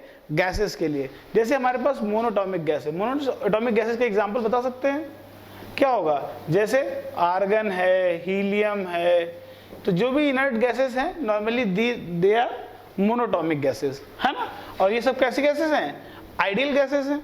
तो बताइए मोनोटॉमिक गैस के लिए अगर आप देखेंगे तो डिग्री ऑफ फ्रीडम अगर आपको कैलकुलेट करना है तो कितना हो जाएगा?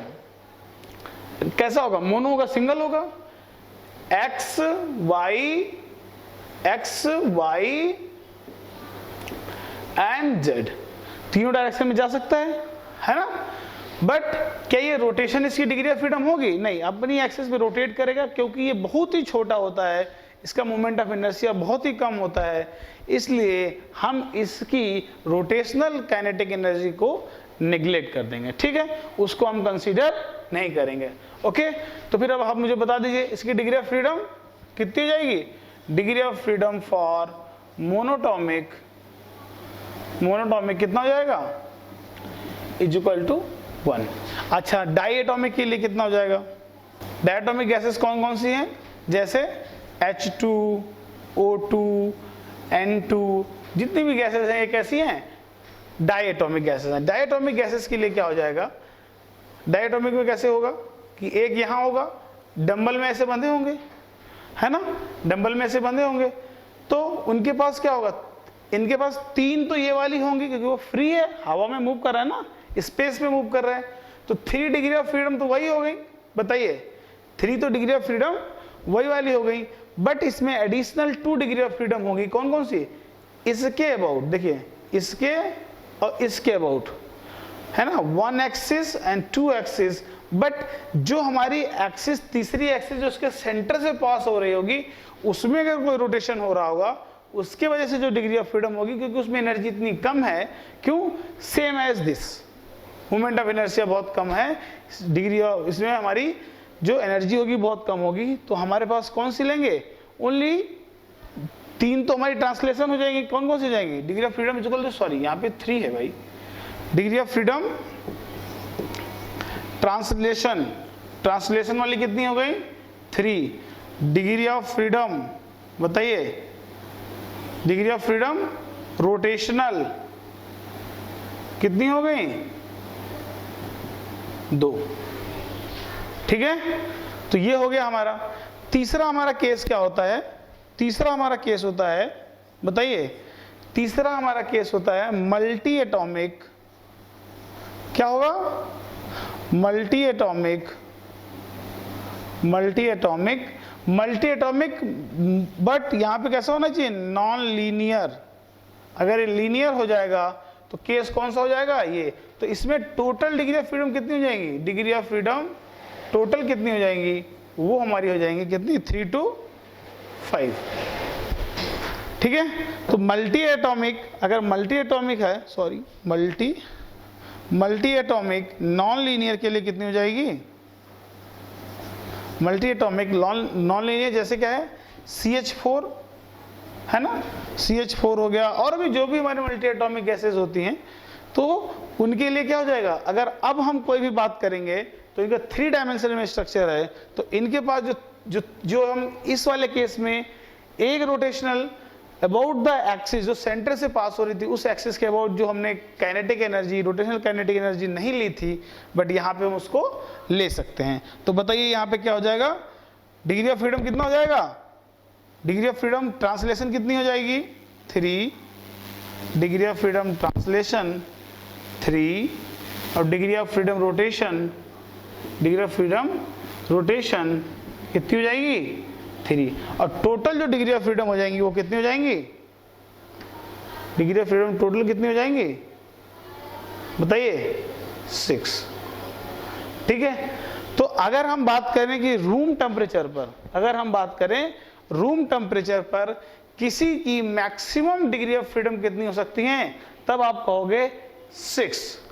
बट एक एक्सेप्शन होता है कि एक तो ये हो गया, बट कभी कभी क्या होता है कि if we heat the gases to high temperature, अगर हम उसको गैसेस को बहुत हाई टेम्परेचर पर हीट कर देते हैं, वैसे अगर कभी भी कोई क्वेश्चन आता है maximum degree of freedom is 6, किसके लिए, मल्टी एटॉमिक नॉन लीनियर के लिए। बट अगर आपके पास अगर कहता है कि at high temperature, at high temperature अगर कभी भी कोई बात करेगा, at very high temperature 2 degree of freedom is added, वो उनको हम बोलते हैं वाइब्रेशनल डिग्री ऑफ फ्रीडम। इसको नोट कर लीजिए, फिर मैं उसको लिखवा देता हूं। तो मैंने आपको क्या बताया, जो डिग्री ऑफ फ्रीडम है वो कौन कौन सी होती हैं, ट्रांसलेशनल, ट्रांसलेशनल और रोटेशनल, बताइए, और तीसरी जो डिग्री ऑफ फ्रीडम हो सकती है वो वाइब्रेशनल। नॉर्मली आपकी स्टैंडर्ड में ये वाइब्रेशनल वाली को हम कंसीडर नहीं करते हैं, इसको कंसीडर करते हैं, ये होगी एट रूम टेम्परेचर। ठीक है, और ये कब होगी, एट हाई टेम्परेचर। ठीक है, एट हाई टेम्परेचर। तो फिर यहां पे क्या लिख सकते हैं कि 2 extra degree of freedom, degree of freedom added at high temperature. ठीक है, इसको आप नोट कर लीजिए और इसे लिख लीजिए। अच्छा हाँ, एक बात और, तो मैक्सिमम डिग्री ऑफ फ्रीडम कितनी हो सकती है किसी भी बॉडी की, तो maximum degree of freedom can be, ये भी लिख लीजिए, बताया था अभी मैंने आपको, maximum degree of freedom, degree of freedom for any gas, for any gas, for any मतलब कि फॉर किसके लिए, मल्टी एटॉमिक गैस, है ना, क्योंकि सबसे ज्यादा उसी के लिए हो सकती है। Multi atomic non linear gas, non linear की कितनी हो सकती है, मल्टी एटॉमिक नॉन लीनियर के लिए बताइए 8। ठीक है, 8 हो सकती है। 8, 2 कौन सी हो गई, 2 एक्स्ट्रा हमारी ये वाली हो गई, 6 तो मैंने आपको पहले बता दी थी। चलिए नोट कर लीजिए, फिर हम लोग आगे देखते हैं। So students, next is internal energy of the gas. What is this internal energy? देखिए, आपको पता है कि कोई भी गैस है, गैस को मैंने बताया था कि इसमें कोई भी आपस में इंटर एटॉमिक अट्रैक्शंस नहीं है, और साथ ही साथ जो भी हमारी गैसेस हैं इन पर because they are having negligible mass, इनका मास कितना है, बहुत ही कम है, so the effect of gravitational is also neglected. तो हमारे पास क्या है, ना ही ग्रेविटेशनल कोई पोटेंशियल एनर्जी है, ना ही कोई अट्रैक्शन की वजह से पोटेंशियल एनर्जी है। तो गैसेस के पास कौन सी केवल एनर्जी होती है, मैं शुरुआत से बताते चला आ रहा हूं कि केवल और केवल कौन सी एनर्जी होती है, काइनेटिक एनर्जी होती है। तो अगर आपको गैसेस की काइनेटिक, अगर आपको गैसेस की इंटरनल एनर्जी लिखनी है तो that will be only because of temperature and और you can say that will be only because of kinetic energy of the gas, only because of velocity of the gas। ठीक है, और इसी को हम लोग बुलाते हैं, it is the characteristic property of the state of the system। ये उसका एक किसी भी स्टेट का गुण बताता है कि इसके भैया कितना गुण है या कितनी क्वालिटी है या कितना क्या है, उसके बारे में जो एक कैरेक्टरिस्टिक बताता है, गुण बताता है किसी भी सिस्टम का। ठीक है, तो यहां तक की बात क्लियर होती है आपको। तो यहां पे क्या हो जाएगा कि it is the characteristic property of the system, and ये किसके बराबर होती है, ये हमारे काइनेटिक एनर्जी के बराबर होती है, जो कि भी मैंने नहीं लिखा है। उसके बाद क्या है, it state that the function is only dependent on the end state. देखो ये जो हमारे पास काइनेटिक एनर्जी है, this is a state function. अभी मैंने आपको बताया नहीं है, आगे बताऊंगा। दो तरीके के फंक्शंस होते हैं। एक होता है, ये मैथमेटिक्स में भी आपने पढ़ा होगा, एक होता है स्टेट फंक्शन और दूसरा क्या होता है बताइए, पाथ फंक्शन। जो स्टेट फंक्शंस होते हैं, state functions depend on only at the end state of the system. But जो हमारे पास दूसरा क्या होता है, दूसरा हमारा होता है path dependent system, path function which dependent on the path of the system, की एक स्टेज से दूसरे स्टेज जाने के लिए आपने कौन सा पाथ चूज किया, लॉन्ग, शॉर्ट। बट अगर ये कोई भी एक कैसी है पाथ, अगर कोई स्टेट फंक्शन है तो उसके पाथ पे कोई डिपेंडेंसी नहीं होगी। तो ये बात मैंने आपको बता दी है, ये बार बार लागू होगी। फिर से मैं एक बार इंटरनल एनर्जी आपको बताऊंगा जब हम थर्मोडायनेमिक्स पढ़ रहे होंगे तब, ठीक है। तो क्या है कि, और मैंने आपको क्या बताया कि इसकी जो हमारे पास इंटरनल एनर्जी है, internal energy that will be fixed through out all the processes, irrespective of processes, it will be the same, and that will be U is equal to NCV/dt। ये कभी भी बदलेगा नहीं, ठीक है। मैं बार बार इस चीज को रिपीट करूंगा, जब भी हम थर्मोडायनामिक्स पढ़ रहे होंगे तो फिर भी इस चीज को रिपीट करेंगे। इसको नोट कर लीजिए, फिर हम देखते हैं equipartition of energy. Okay students, so the next is law of equipartition of energy. तो क्या देखिए, मैंने पहले से बताया था कि क्या होता है कि जो भी पार्टिकल था उसका क्या था, किस किस डायरेक्शन से मूव कर सकता था, एक्स डायरेक्शन में, वाई डायरेक्शन में, जेड डायरेक्शन में रोटेट कर सकता था। तो जो भी इसके डिग्री ऑफ फ्रीडम्स गिवन होती हैं, जो भी इसकी डिग्री ऑफ फ्रीडम है, तो law of equipartition of energy क्या कहता है कि जितनी भी डिग्री ऑफ फ्रीडम होंगी, ये हमने जो केस अभी डिराइव किया था U is equal to kinetic energy 3/2 kT वाला, किसके लिए किया था, ये हमने निकाला था जब हमारे पास कौन सा था, हमारे पास क्या था, एक मोनोटॉमिक गैस का वन मॉलिक्यूल के साथ जब निकाली थी काइनेटिक एनर्जी, तो जो हमारे निकल के आई थी, क्योंकि मैंने बताया काइनेटिक एनर्जी बराबर है, तो काइनेटिक एनर्जी भी हमने निकाला था, है ना।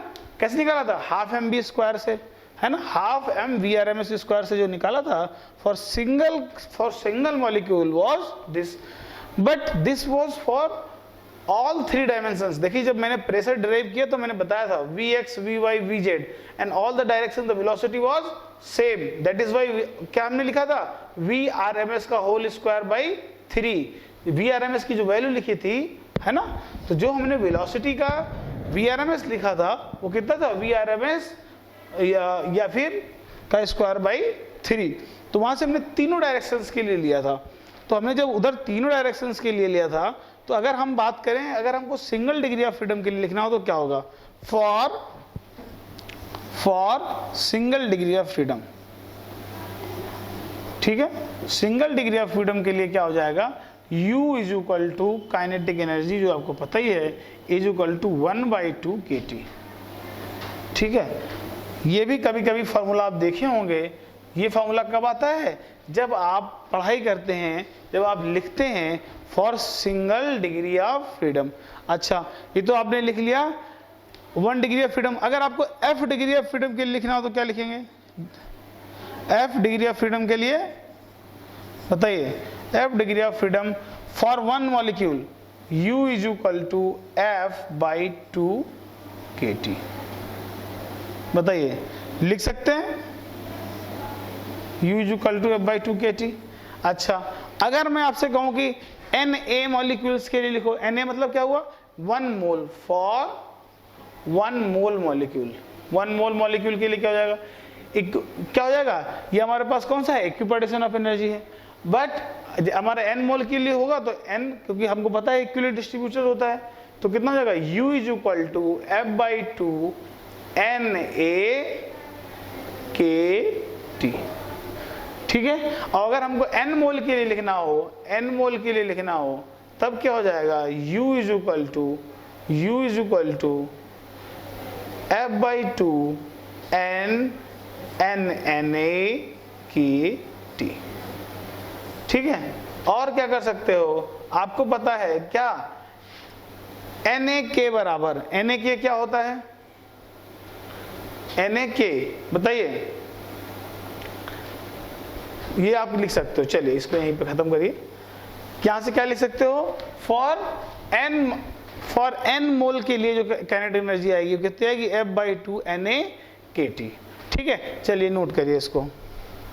और अगर इसको चाहो तो आप ऐसे भी लिख सकते हो, क्या होता था बताइए, एक मिनट रुकिएगा, आपको क्या पता है, R/Na = K, तो क्या हो जाएगा, R = K Na।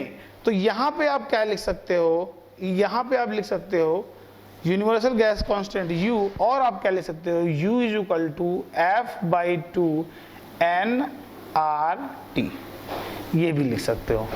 ठीक है, तो ये भी एक तरीका है हमको काइनेटिक एनर्जी या फिर उसकी इंटरनल एनर्जी लिखने का तरीका। इसको नोट करिए, फिर हम लोग देखते हैं आगे। ओके, एक क्वेश्चन है कि आपके पास 5 mole of internal energy, 5 mole of gas है। कौन कौन सी गैसें हैं, ऑक्सीजन है, हीलियम है, CH4 है, 3 अलग अलग गैसेस हैं। और आपको फाइंड आउट करना है तीनों के लिए काइनेटिक एनर्जी, कितनी काइनेटिक एनर्जी होगी। चलिए फटाक से करिए, 5 मोल के लिए देखिए क्या होगा। बहुत सिंपल है भाई, कुछ नहीं करना है आपको, अभी बताया कि U = F/2 nRT, यही तो बताया था लास्ट वाला फार्मूला।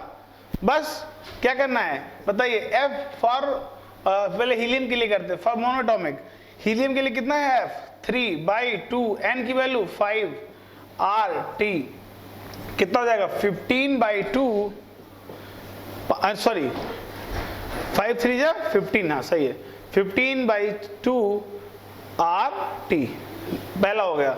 दूसरा बताइए, दूसरा क्या है, U = F की वैल्यू ऑक्सीजन के लिए, फॉर यहाँ पे लिख दीजिए,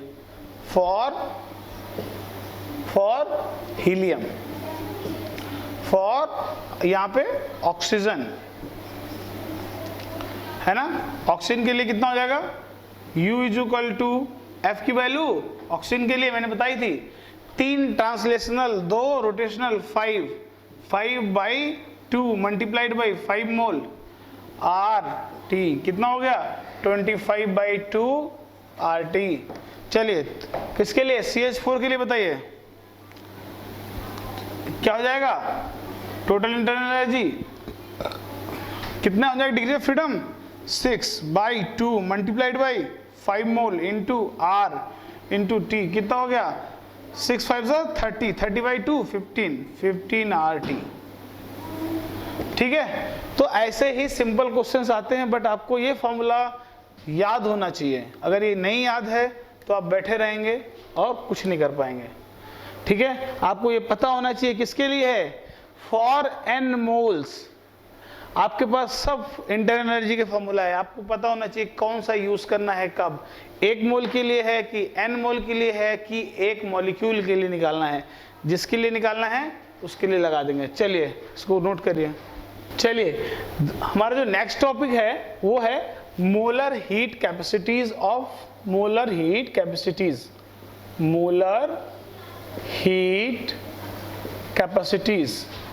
ऑफ आइडियल गैस। ठीक है, देखिए मोलर हीट कैपेसिटीज क्या क्या होती हैं। एक होता है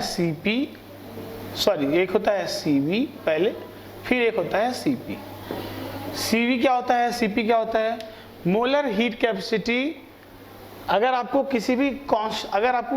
हीट कैपेसिटी कैलकुलेट करनी है ना, मोलर हीट कैपेसिटी आप कब देखेंगे, अगर आप देखेंगे कांस्टेंट वॉल्यूम प्रोसेस पे तब कितनी होगी CV, और अगर कांस्टेंट प्रेशर पे देखेंगे तब क्या होगी CP। ठीक है, तो आपको पता चल जाएगा कि मोलर हीट कैपेसिटीज क्या हैं। क्लियर है बात। चलिए अभी क्या है, अभी मैं आपको बताता हूं। अभी आपको करना है कि मोलर हीट कैपेसिटीज फाइंड करना है। देखिए मैंने आपको बताया क्या कि किसी भी प्रोसेस के लिए, अभी मैंने आपको internal energy of ideal gas बताई थी, कितनी थी, F/2 nRT, यही बताया था मैंने। ठीक है, और जो जो आपकी इंटरनल एनर्जी होती है U, मैंने बताया भी था, अभी लिख के बताया था, NCV dt, यही बताया था ना, या NCV डेल्टा टी। जो NCV dt आपका होगा या NCV t जो आपका होगा, इसको हम NCV t भी लिखते हैं फॉर एब्सोल्यूट के लिए, है ना, एब्सोल्यूट लिख रहे हैं ना, डेल्टा नहीं लिख रहे हैं, एब्सोल्यूट लिख रहे हैं, तो क्या हो जाएगा NCV t। तो ये जो NCV t हो जाएगा, ये जो हमारी इंटरनल एनर्जी है, ये किसके बराबर होगी, इसके बराबर होगी। चलिए लिखते हैं F/2 nRT = NCV/T। बताइए, n से n कैंसिल, t से t कैंसिल, यहाँ से क्या निकल के आता है, यहाँ से ये निकल के आता है जो CV है आपका, CV = Fr/2। ठीक है, ये आपको, और ये जो मैंने आपको बताया ये किसके लिए है, for all process, for all process, कभी भी ये बदलेगा नहीं। किसी भी प्रोसेस के लिए इंटरनल एनर्जी हमेशा एक ही फार्मूला है, क्या, NCV/T। ठीक है, बट अगर हीट कैपेसिटी की बात करेंगे किसी भी प्रोसेस का, तब हमारा CP यूज होगा। अदरवाइज ये कह सकते हो कि किसी के प्रोसेस का जो C प्रोसेस होगा वो क्या होगा, कांस्टेंट प्रेशर के लिए CP। क्लियर है यहाँ तक? अच्छा, चलिए, दो रिलेशंस जो अभी हम डिराइव भी करेंगे उसको मैं आपको यूज करवा रहा हूँ, आपको शायद याद ही होगा, CP - CV = R। ठीक है, और दूसरा आपको क्या याद है, ये पहला है रिलेशन, और दूसरा जो रिलेशन हम यूज करने वाले हैं वो क्या है, CP/CV = गामा। ये आपको पता है, ये दोनों नॉन रिलेशंस हैं। अच्छा, अब देखिए, हम इन दोनों रिलेशंस को यूज करके हम फाइंड आउट करेंगे क्या, अपनी मोलर हीट कैपेसिटीज। चलिए, CP आपको पता है, CP की जगह पे क्या लिख सकते हैं, CV की जगह पे हम लिख सकते हैं, CP की टर्म्स में क्या लिख सकते हैं, CP/गामा। बताइए, CP/गामा × R, ये लिख सकते हैं। तो यहाँ से क्या कर लेंगे, CP कॉमन ले लेंगे। CP का जब हम कॉमन ले लेंगे तो हमारा कितना बचेगा, 1 - गामा, तो ये कितना हो जाएगा, R/1 कितना हो जाएगा, 1 - गामा। या फिर इसको सिंप्लीफाई भी कर सकते हैं, सिंप्लीफाई करेंगे तो क्या हो जाएगा, गामा -1, तो क्या हो जाएगा, गामा × R/गामा -1। तो CP हमारा क्या निकल के आया, CP = गामा R/गामा -1। ठीक है, चलिए, ऐसे सिमिलरली हम CV के लिए भी देख लेते हैं क्या निकल के आता है, क्योंकि अभी आपको CV और CP निकालना है, एक टेबल बनवाएंगे उसमें आपको लिखना है।